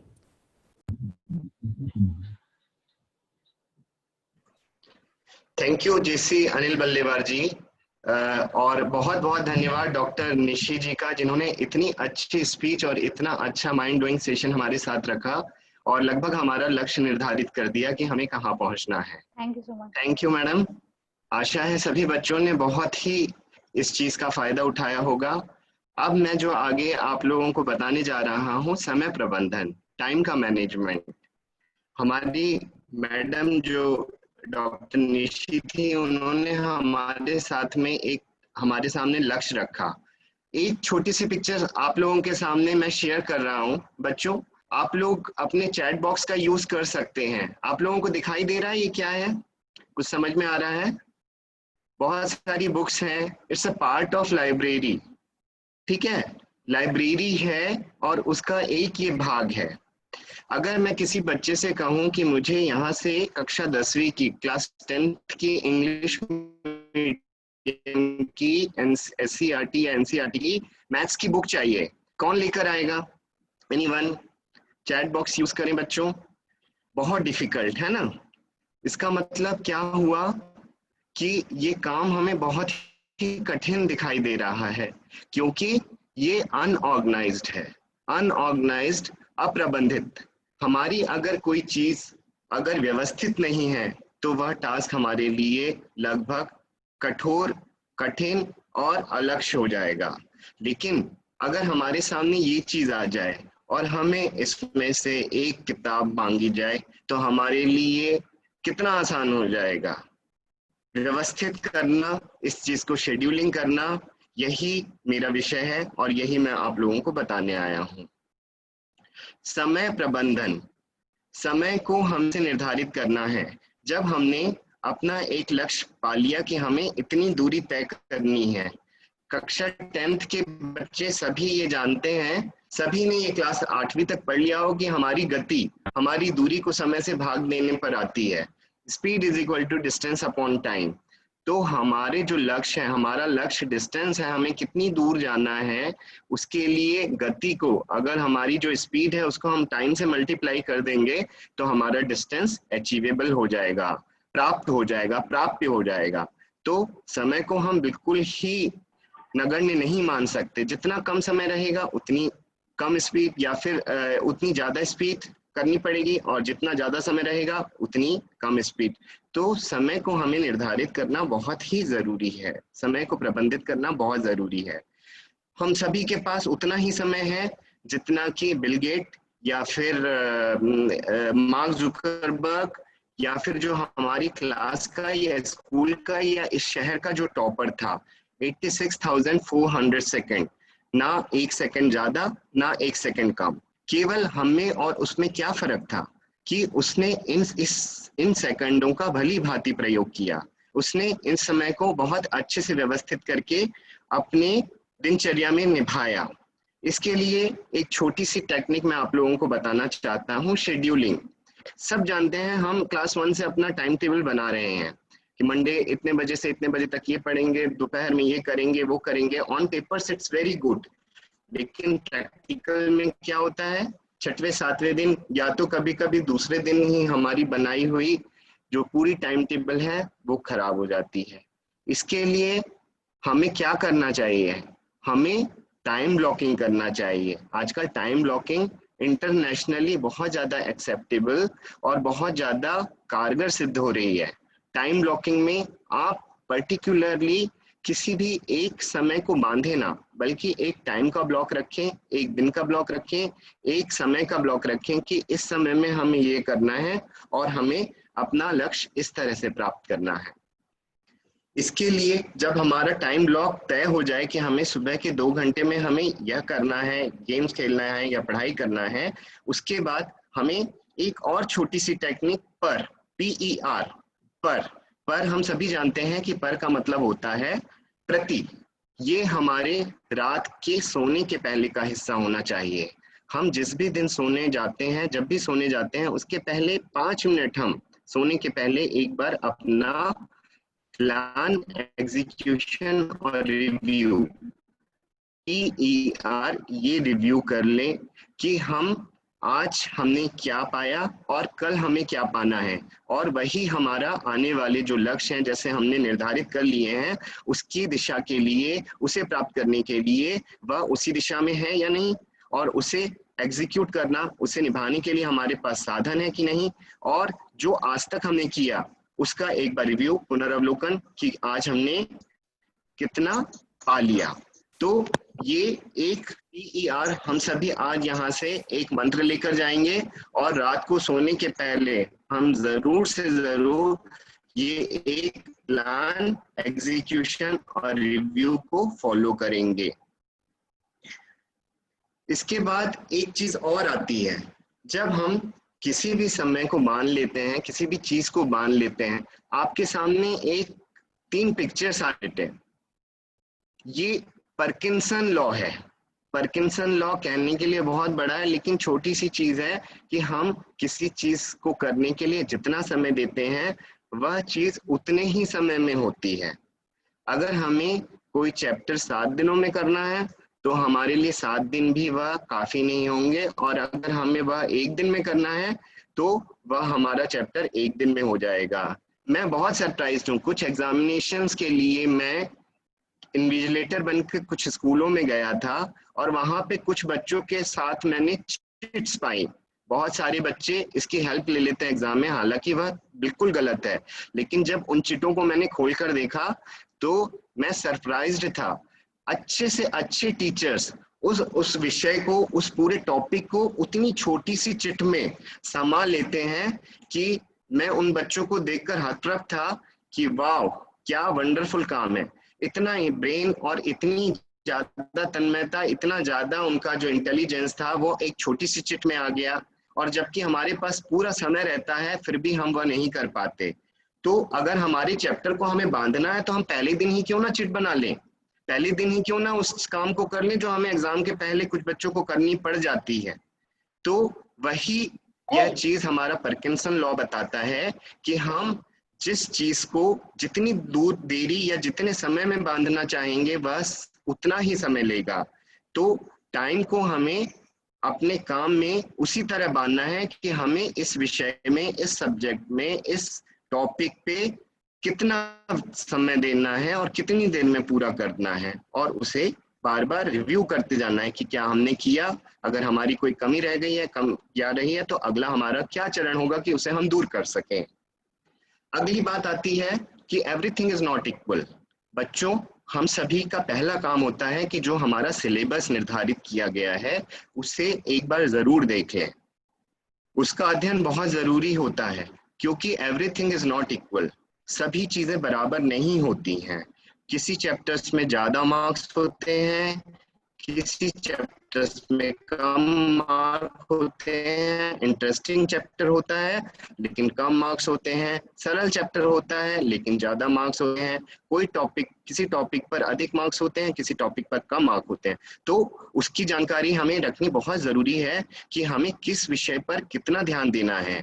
इसलिए हमारी इम्पोर्टेंस जो होनी चाहिए उसकी जानकारी हमें पूर्णतः पहले दिन से ही होनी चाहिए। यह एक लक्ष्य का विभाग है और ये हमारे एक समय का विभाग है कि हमें उसे कैसे नियोजित करना है, कैसे प्लान करना है। और एक और चीज, समय से पहले, बिफोर द टाइम।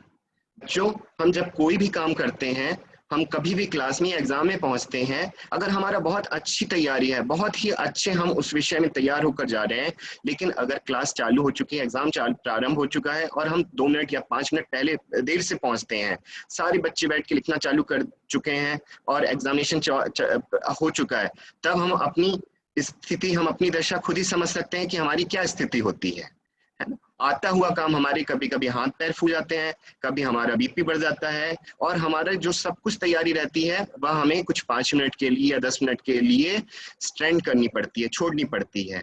तो क्यों ना वह 5 मिनट हम पहले ले लें। उससे क्या होता है, उससे हमारा आत्मविश्वास दोगुना हो जाता है। हम अपने चारों ओर के एनवायरनमेंट में एडजस्ट हो जाते हैं, और जिस प्रकार से घोड़े के ऊपर चढ़कर हम उसकी चाबुक हाथ में ले, उसका जो वो रहता है वो हाथ में ले लेते हैं और वो हमारे कंट्रोल में आ जाता है, यह 5 मिनट पहले हमें उसी प्रकार से हमारे घुड़सवारी को हमारे हाथों में दे देता है। तो इस चीज को बहुत ध्यान रखें, समय से पहले पहुंचें, हर काम को समय से पहले प्रारंभ करें, ताकि हमारी घोड़े की घुड़सवारी हमारे हाथों में रहे। बाकी आप सभी बहुत समझदार हैं, आजकल बहुत टूल्स आप लोगों के पास में हैं। You are very very intelligent, और सभी बच्चों को बहुत बहुत बधाई, धन्यवाद कि आपने इस सेशन को आज अटेंड किया। निसंदेह यहाँ से आप बहुत कुछ लेकर जाने वाले हैं। साथ ही साथ मैं सभी शिक्षकों को बहुत धन्यवाद देता हूँ कि शिक्षक दिवस पे आप सभी का, हम सभी को आशीर्वाद भी मिला और सहयोग और साथ मिला। इन्हीं पंक्तियों के साथ मैं अपने समय प्रबंधन को समयबद्ध करता हूँ। Thank you. आगे माइक मैं श्री JC अनिल बल्लेवार जी को सौंप रहा हूँ। Thank you Ashish, wonderful session. और मैं उम्मीद भी कर रहा हूँ कि जैसा मैंने आपके सेशन के शुरू में कहा था कि स्टूडेंट लाइफ में सबसे इम्पोर्टेंट टूल्स मैं इसी को मानता हूँ, टाइम मैनेजमेंट। क्योंकि टाइम मैनेजमेंट जिसने भी कर लिया उसने आधी जंग उसने जीत ली। क्योंकि यदि हम देखते हैं कि आपने, जैसा आपने बताया भी कि हर व्यक्ति को समय बराबर मिलता है, लेकिन उस समय में उसने क्या किया, उस समय को उसने जाया किया या उस समय का उसने उपयोग किया, ये बड़ा इंपॉर्टेंट पार्ट होता है हमारी लाइफ का। तो जो लोग समय को प्रबंधित करना जानते हैं, अपने कामों को समय में बांट लेते हैं और समय पर करते हैं, वो जो है निश्चित रूप से दूसरों से कुछ ना कुछ कदम आगे जरूर रहते हैं। तो उम्मीद करता हूँ कि आपके जो टिप्स हैं बच्चों ने उसको समझा होगा, और जैसे ही ये वर्कशॉप समाप्त होगी तो उस दिशा में सोचेंगे और अपने आप को टाइम टेबल में, डेली टाइम टेबल में और मंथली टाइम टेबल में और ईयरली टाइम टेबल में बांधने का निश्चित रूप से प्रयास करेंगे।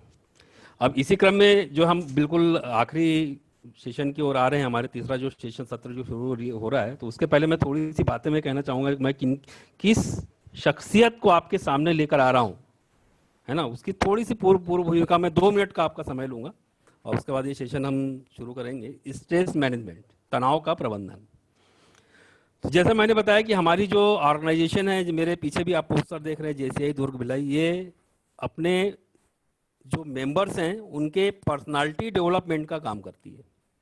तो करती क्या है, ये कैसे जो है अपने सदस्यों की के व्यक्तित्व का विकास करती है।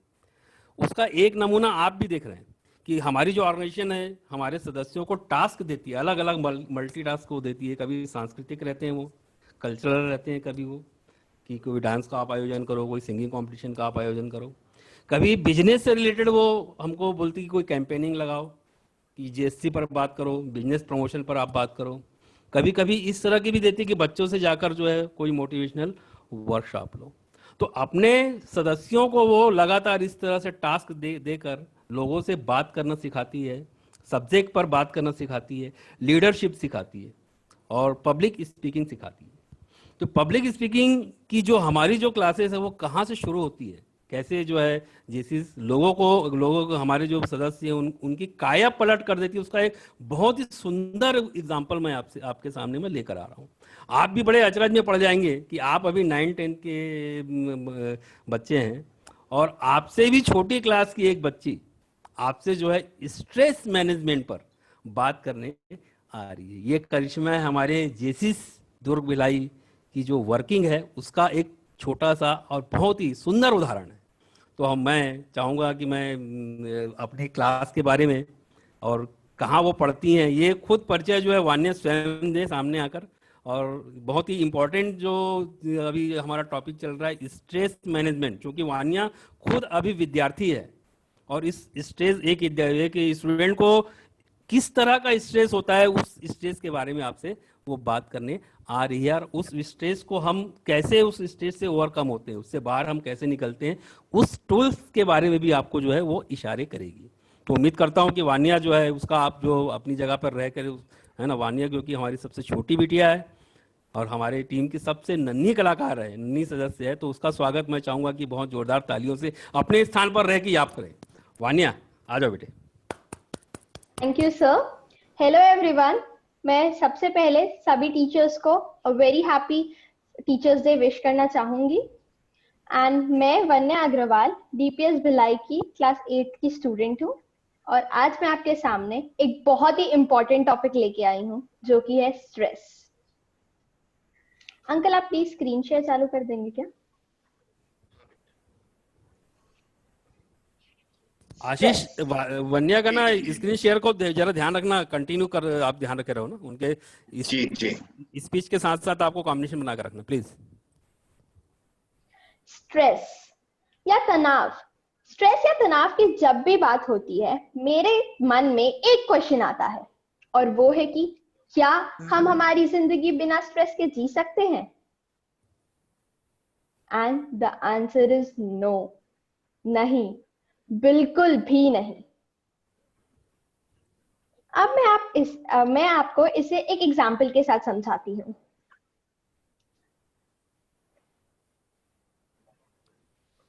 Just a minute, screen share हो रही है। एक मिनट। वान्या बेटा आप अपना शेयर कर पाएंगे? हाँ अंकल। मैंने ओपन किया।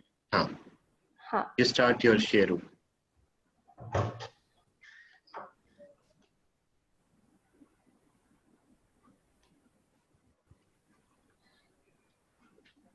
क्या आपने ये देखा है? ये क्या है? ये ईसीजी की रिपोर्ट है। इसमें ये जो ईसीजी की लाइंस है ये हमेशा ऊपर नीचे होती ही रहती है और ये फ्लैट तभी होती है जब इंसान मर जाता है। उसी तरह हमारी जिंदगी में भी उतार चढ़ाव तो बने ही रहते हैं और हम इन उतार चढ़ाव को स्ट्रेस कहते हैं। जिस तरह ये ईसीजी की लाइंस हमारे जीवन काल में कभी फ्लैट नहीं हो सकती, उसी तरह हम जीवित रहते हुए कभी स्ट्रेस फ्री नहीं हो सकते। इसलिए जिंदगी है तो स्ट्रेस तो होगा ही। अब जब हमने मान ही लिया है कि जिंदगी है तो स्ट्रेस तो होगा ही, तो अब हमारी बारी है कि हम ये समझें कि स्ट्रेस हमें क्यों और कैसे परेशान करता है। मेरी स्क्रीन शेयर हो रही है ना? नहीं हो रही बेटे, मैं यहाँ से शेयर करता हूँ, आप तो क्लोज कर दो, ठीक है। ओके आप क्लोज करो, मैं यहाँ से शेयर कर रहा हूँ बेटा।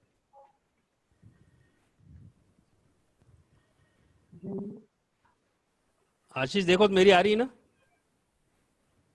आशीष 1 मिनट भैया जी। ठीक है।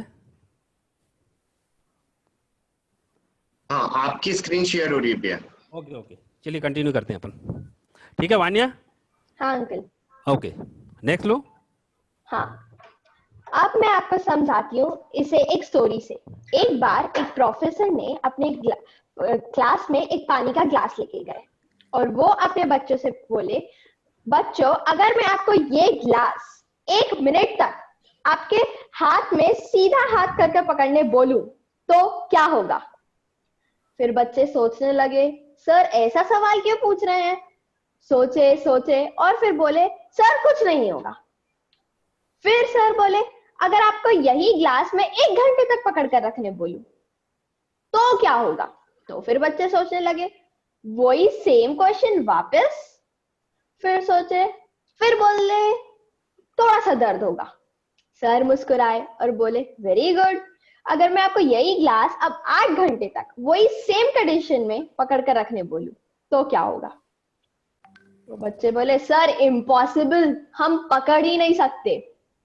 एक पहलवान सा बच्चा था, वो बोला, सर मैं पकड़ तो लूंगा इसे 8 घंटे, लेकिन हो सकता है मैं अगले दिन एक्सरसाइज ना कर पाऊं क्योंकि मुझे बहुत दर्द होगा। जिस तरह इस कहानी में ग्लास का वजन या पानी का अमाउंट कभी भी बढ़ा भी नहीं और कभी घटा भी नहीं, लेकिन तकलीफ इसलिए बढ़ी क्योंकि उसके साथ रहने का टाइम बढ़ा। उसी तरह हमारी जिंदगी में भी स्ट्रेस का सेम ही हाल है। जब हम इसे थोड़ी देर रखें तो ये हमें ज्यादा इफेक्ट नहीं करेगा, लेकिन अगर हम इसी चीज को बहुत देर रखें तो ये हमें खत्म कर सकता है। इसलिए हमें करना क्या है? हमें स्ट्रेस से जल्द ही जल्द छुटकारा पाना है। अब मैं आपको कुछ इंटरेस्टिंग बताती हूँ। क्या आपको पता है स्ट्रेस अच्छा भी होता है? स्ट्रेस, तनाव, इतना नेगेटिव वर्ड कभी अच्छा कैसे हो सकता है? सुन के कुछ अटपटा लगा होगा, लेकिन जी हाँ, स्ट्रेस अच्छा भी होता है और हम इसे कहते हैं गुड स्ट्रेस। गुड स्ट्रेस का एग्जाम्पल हो सकता है एग्जाम से पहले वो थोड़ा सा स्ट्रेस जो हमें पढ़ाई में कंसंट्रेट करने में हेल्प करे, या फिर पेरेंट्स की वो थोड़ी सी डांट जो हमें बहुत सी अच्छी चीजें सिखाती है। अब मैं आपको एक एग्जाम्पल देती हूँ। क्या आपको पता है ये क्या है? ये क्या है? Any guesses? आप चैट बॉक्स में अपने आंसर दे सकते हैं।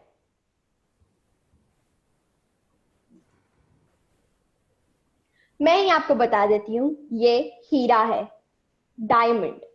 अच्छा, क्या आपको पता है ये हीरा किस चीज से बना होता है? इसका भी आप आंसर दे सकते हैं। Any guesses? जी हाँ, ये कोयले से बना होता है। जब कोयले पे एक राइट काइंड ऑफ स्ट्रेस पड़ता है तब वो हीरे की तरह चमकदार बन जाता है। उसी तरह जब आप पे एक राइट काइंड ऑफ स्ट्रेस पड़ता है तब आप भी फोकस्ड और मोटिवेटेड रहकर अपने गोल को अचीव करने में आगे बढ़ सकते हैं और आप भी इस हीरे की तरह चमकदार बन सकते हैं। और जब यही स्ट्रेस आप पर हावी पड़ने लगी, आपके कंट्रोल के बाहर हो जाए, तो हम इसे कहते हैं बैड स्ट्रेस। हमारी स्टूडेंट लाइफ में मेनली 3 ही टाइप के स्ट्रेस होते हैं। बाकी टेंशन तो हमारे पेरेंट्स ही ले लेते हैं। और ये 3 टाइप के टेंशन होते हैं: stress of expectations, stress of comparison and stress of mistakes. Expectations, क्या आपको ये सीन याद है? ये कौन सी मूवी का सीन है? क्या किसी को पता है ये कौन सी मूवी का सीन है? इडियट। जी हाँ, ये 3 इडियट्स मूवी का सीन है। इसमें जब आर माधवन, जिन्होंने फरहान का रोल प्ले किया था, वो जैसे ही पैदा हुए थे उनके फादर बोले थे मेरा बेटा इंजीनियर बनेगा। यही एक्सपेक्टेशन हम में से बहुत से लोगों को ले डूबती है।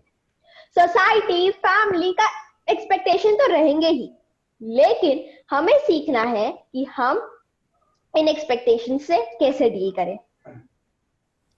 जिस तरह इस मूवी में फरहान फोटोग्राफर बनना चाहता था, इंजीनियर नहीं, लेकिन वो अपने फादर के प्रेशर में आकर इंजीनियरिंग कर रहा था। क्या वो सही कर रहा था? नहीं, वो गलत कर रहा था। लेकिन उसके बार बार अपने फादर को कहने पर उसके पापा मान ही जाते हैं। उसी तरह अगर आप पर भी कोई अनड्यू एक्सपेक्टेशन है तो आप उसे अपने पेरेंट्स से बात कीजिए, वो कभी ना कभी जरूर मानेंगे। अब बात करते हैं हम कंपैरिजन की। हमारी स्टूडेंट लाइफ में, क्योंकि मैं भी एक स्टूडेंट ही हूं, इसलिए मुझे पता है कि हमें सबसे बड़ा स्ट्रेस कंपैरिजन का होता है। कंपैरिजन का स्ट्रेस कैसा भी हो सकता है, जैसे कि वो इतना अच्छा पढ़ती है, तुम क्यों नहीं पढ़ पाती? वो स्कूल से आने के बाद 4 क्लासेस कर लेता है, तुम तो एक भी नहीं करती। वो क्रिकेट इतना अच्छा खेलता है, तुम क्यों नहीं खेल पाते? ये कंपैरिजन हमें बहुत स्ट्रेस देता है। चलो अब फिर एक 3 इडियट का सीन देखते हैं। क्या आपको ये सीन याद है? इस सीन में फरहान और राजू को किस बात का स्ट्रेस था? दोस्त फेल हो जाए तो दुख होता है, लेकिन दोस्त फर्स्ट आ जाए तो ज्यादा दुख होता है। अगर दोस्त फेल हो जाए तो दुख होता है, लेकिन अगर वही दोस्त आपसे ज्यादा नंबर लिया है या टॉप कर जाए तो आप उसे खुद से कंपेयर करके दुखी हो जाते हैं। भगवान ने मेरे जैसा एक ही नमूना बनाया है, तो आपके जैसा भी एक ही बनाया होगा। We all are unique। तो फिर कैसा कंपैरिजन? इसलिए खुद को किसी से भी कंपेयर करना बंद कीजिए। थर्ड रीजन जो हमें स्ट्रेस देता है वो है स्ट्रेस ऑफ मिस्टेक्स। हम सब मिस्टेक्स करते हैं और हमारी हर मिस्टेक हमें स्ट्रेस देती है, लेकिन हमें हमारी हर मिस्टेक से कुछ सीखना है, ना कि उससे स्ट्रेस लेना है। शायद मूवी का डोज थोड़ा ज्यादा हो गया, तो अब हम बात करते हैं एक फेमस साइंटिस्ट की।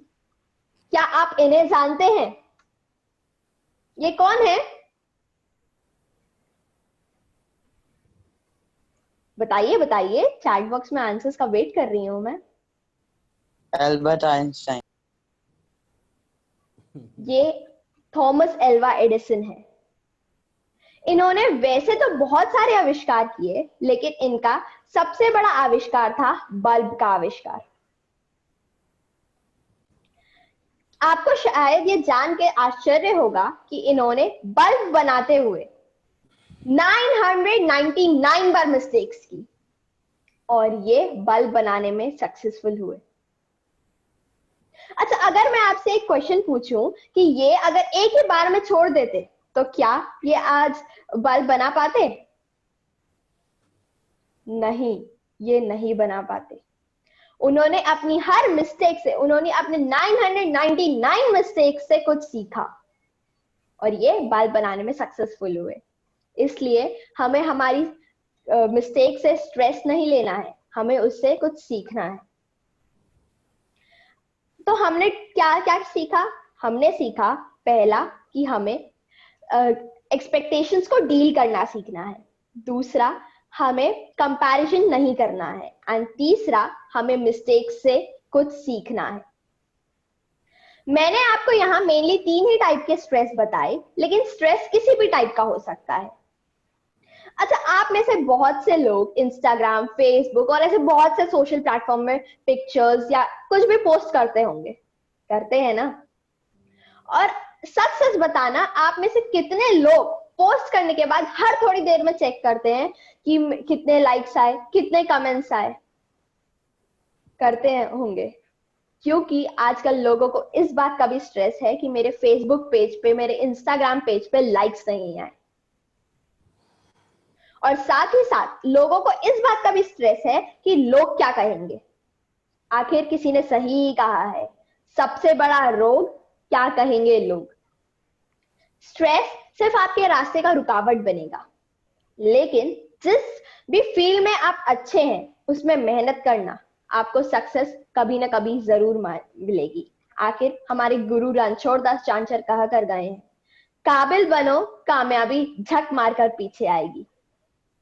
और जब भी कुछ नहीं हो तब अपने दिल में हाथ रखकर बोलना, all is well, all is well, all is well. Goals को हमेशा बड़ा बनाना, स्ट्रेस की वजह से कभी गोल्स को छोटा मत करना, क्योंकि किसी ने खूब ही कहा है, मंजिल मिल ही जाएगी भटकते ही सही, मंजिल मिल ही जाएगी भटकते ही सही, गुमराह तो वो लोग हैं जो घर से निकले ही नहीं। ऑन अ लाइटर नोट, अभी कोविड है इसलिए घर पर ही रहना। अब जब कोरोना की बात आ ही गई है तो हम इस पे भी थोड़ी चर्चा कर ही लेते हैं। आप कोरोना को कैसे देख रहे हैं? आप इस पैंडेमिक को एज एन अपॉर्चुनिटी देख रहे हैं या फिर एज एन थ्रेट देख रहे हैं? क्योंकि हमारी लाइफ में किसी भी सिचुएशन को डील करने के, किसी भी सिचुएशन को देखने के दो तरीके होते हैं। First, take it as an opportunity, and second, take it as an threat. इसको समझने के लिए हम एक स्टोरी सुनते हैं। एक बार एक शूज बेचने वाली कंपनी ने अपने 2 सेल्समैन को अफ्रीका भेजा। जैसे ही उनका पहला सेल्समैन वहां पहुंचा, उन्होंने तुरंत अपने बॉस को मेल किया, बॉस मुझे जल्द ही रिटर्न टिकट भेज दीजिए, यहाँ पे कोई जूते पहनता ही नहीं है तो मैं जूते कैसे बेचूंगा। और वहीं दूसरे सेल्समैन ने बॉस को मैसेज किया, बॉस मुझे यहाँ पे ट्रक भर कर जूते भेजो, यहाँ पे किसी के पास जूते है ही नहीं, मेरे पास कितना बड़ा स्कोप है जूते बेचने का। जिस तरह इस मूवी में सिचुएशन, इस स्टोरी में सिचुएशन सेम ही था, लेकिन उसको देखने के तरीके अलग थे। फर्स्ट सेल्समैन ने उसे एज अ थ्रेट ले लिया और सेकंड सेल्समैन ने उसे एज एन अपॉर्चुनिटी ले लिया। इसलिए हमें भी कोविड को दूसरे सेल्समैन की तरह लेना है, मतलब उसे एज एन अपॉर्चुनिटी लेना है। आपको इतना भरपूर टाइम, इतना फ्री टाइम पहले कभी नहीं मिला होगा, इसलिए इस टाइम को यूटिलाइज कीजिए। अपनी किसी हॉबीज को डेवलप कर सकते हैं आप इस टाइम में, और जो स्किल जिस पर आप पहले ज्यादा टाइम नहीं दे पा रहे थे उस पर टाइम देके उसको अच्छा कर सकते हैं। इसलिए कोई भी सिचुएशन को एज एन अपॉर्चुनिटी लेना है। मैं इन्हीं शब्दों के साथ मेरे वाणी को विराम देना चाहूंगी और माइक हैंड ओवर करना चाहूंगी अनिल सर को। Thank you. Thank you Vanya. बस अब हम बिल्कुल अंतिम पड़ाव में आ चुके हैं और आखिरी स्लाइड जो मैं आपसे शेयर कर रहा हूँ, है ना, मैं चाहूँगा 1 मिनट इसको आप देखें और फिर हम जो है अपने कंक्लूजन में पहुँचते हैं। बहुत ही वंडरफुल सेशन था वन्या का। आपने देखा कि जेसीआई कैसे जो है, जो लोग लोगों के सामने आना चाहते हैं, अपनी पर्सनालिटी डेवलप करना चाहते हैं, उनको किस तरह से मंच और अवसर प्रदान करती है। एक छोटी सी बच्ची जो सिर्फ क्लास 8th में है और यहाँ पर जो है वो केवल आत्मविश्वास के कारण वो जो है अपने से बड़ी जो सीनियर्स लोग हैं और जो अपने जो टीचर्स हैं उनके सामने इतना बेहतरीन जो है वो सेशन उसने अपना प्रस्तुत किया है।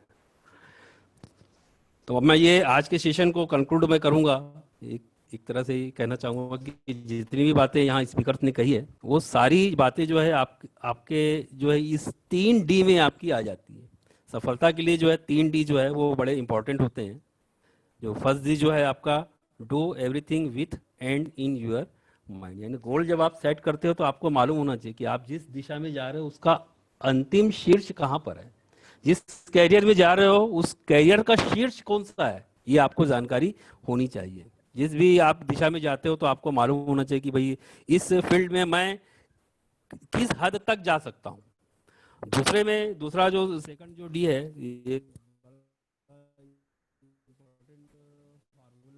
आपको फोकस रहना है। जो बातें कही गई पिछले स्पीकर के, उन्हीं को मैं रिपीट कर रहा हूँ कि सेकंड डी के हिसाब से डू एवरीथिंग 100%। यदि आपने गोल सेट कर लिया है तो उस गोल के साथ आपको डटे रहना है, और जो बन पड़े आपसे जितना भी संभव हो सके, आप टाइम मैनेजमेंट के हिसाब से, लोगों के स्ट्रेस मैनेजमेंट के हिसाब से, इन सब चीज़ों टूल्स को इसका इस्तेमाल करते हुए अपनी क्षमता का पूरा 100% जो है जी जान लगाकर जो है लक्ष्य प्राप्ति के लिए आपको अग्रसर होना चाहिए।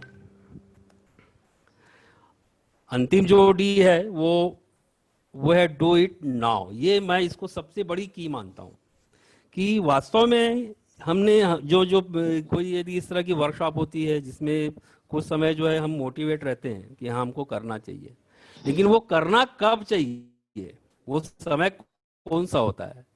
तो ये तीसरा डी हमको ये बताता है कि वो समय अभी है। जिस समय आपके मन में ख्याल आया कि कल से मैं उठूंगा, या मुझे पढ़ाई करनी चाहिए, है ना, या मुझे अच्छे मार्क्स लाना है, तो ये ख्याल के साथ, ये गोल के साथ ही जो है आपको अपने प्रयासों को तत्काल जो है उस दिशा में कदम उठाने की ज़रूरत होनी चाहिए। तत्काल ही जो है, आप ये नहीं कि मैं कल कर रहा हूँ, परसों करूँगा, 2-3 दिन बाद से शुरू करूँगा, अगले हफ्ते से शुरू करूँगा। ये सारे जो फार्मूले जो बताए जा रहे हैं वो उनका ये तभी सार्थक होंगे जब आप ये छोटा कदम हो वो आपको आपकी मंजिल की ओर ले जाएगा। इन्हीं बातों के साथ मैं आज के सेशन को यहीं पर मैं समाप्त करता हूँ, इस भाव के साथ कि आप लोगों ने अपने भविष्य को लेकर जो भी योजनाएं बना के रखी हुई हैं, वे सारी योजनाएं में आप डटे रहें और अपने गुरुजनों का, अपने परिजनों का, अपने मित्रों का पूरा सहयोग लेकर जो है जो आपने मंजिलें सोची है उसकी ओर चलना शुरू करें और अपनी मंजिल को प्राप्त करें। मैं अंत में मैं फिर से एक बार धन्यवाद देना चाहूँगा सभी को कि इस जो हमारी जो ये वर्कशॉप जो है ये बड़ी महत्वपूर्ण इसलिए भी हो जाती है कि इसमें हम एक रिकॉर्ड भी बनाने जा रहे हैं, इंडिया लेवल का एक रिकॉर्ड भी बनाने जा रहे हैं 40 ऑनलाइन वर्कशॉप के साथ जो है हम बनाने, जिसका हिस्सा आप भी बन गए हैं। जब भी इस रिकॉर्ड की बात कही जाएगी तो SNG स्कूल का नाम, उनके स्टाफ का नाम, गुरुजनों का नाम, उनके इस 9th 10th 11th 12th के जो बच्चे हैं उनका नाम भी जो है जरूर याद किया जाएगा कि ये रिकॉर्ड इन बच्चों के माध्यम से ही जो है बनाया गया था। एक बार पुनः मैं धन्यवाद स्कूल प्रबंधन को धन्यवाद देते हुए मैं चाहूंगा कि यदि स्कूल के कोई टीचर यदि हो तो वो जरूर हमको आशीर्वचन दें। मैडम है सर अपने साथ में, मैडम कुछ बोलना चाहती हैं। Sir, my self Mrs Komal Bedi. Sir, many thanks. Sir, thanks to your team because you have given good ideas and definitely our students, they will definitely follow all the instruction of yours and they will flourish in their life. Thank you, sir. Thank you madam, thank you very much. और आपकी अनुमति से मैं आज के session के समापन की भी घोषणा कर रहा हूँ madam. Yes sir. Thank you madam. सभी को मैं प्रणाम कर रहा हूँ यहाँ से, सारे स्टूडेंट को हमारे साथ बने रहने के लिए। मेरे साथी है ट्रेनर, उनको भी मैं यहाँ से धन्यवाद, साधुवाद प्रेषित कर रहा हूँ। Thank you. धन्यवाद सभी को, बहुत बहुत धन्यवाद। इसी के साथ हम आज के कार्यक्रम की संपन्नता की घोषणा करते हैं। Thank you. आपके आने के लिए सबका धन्यवाद।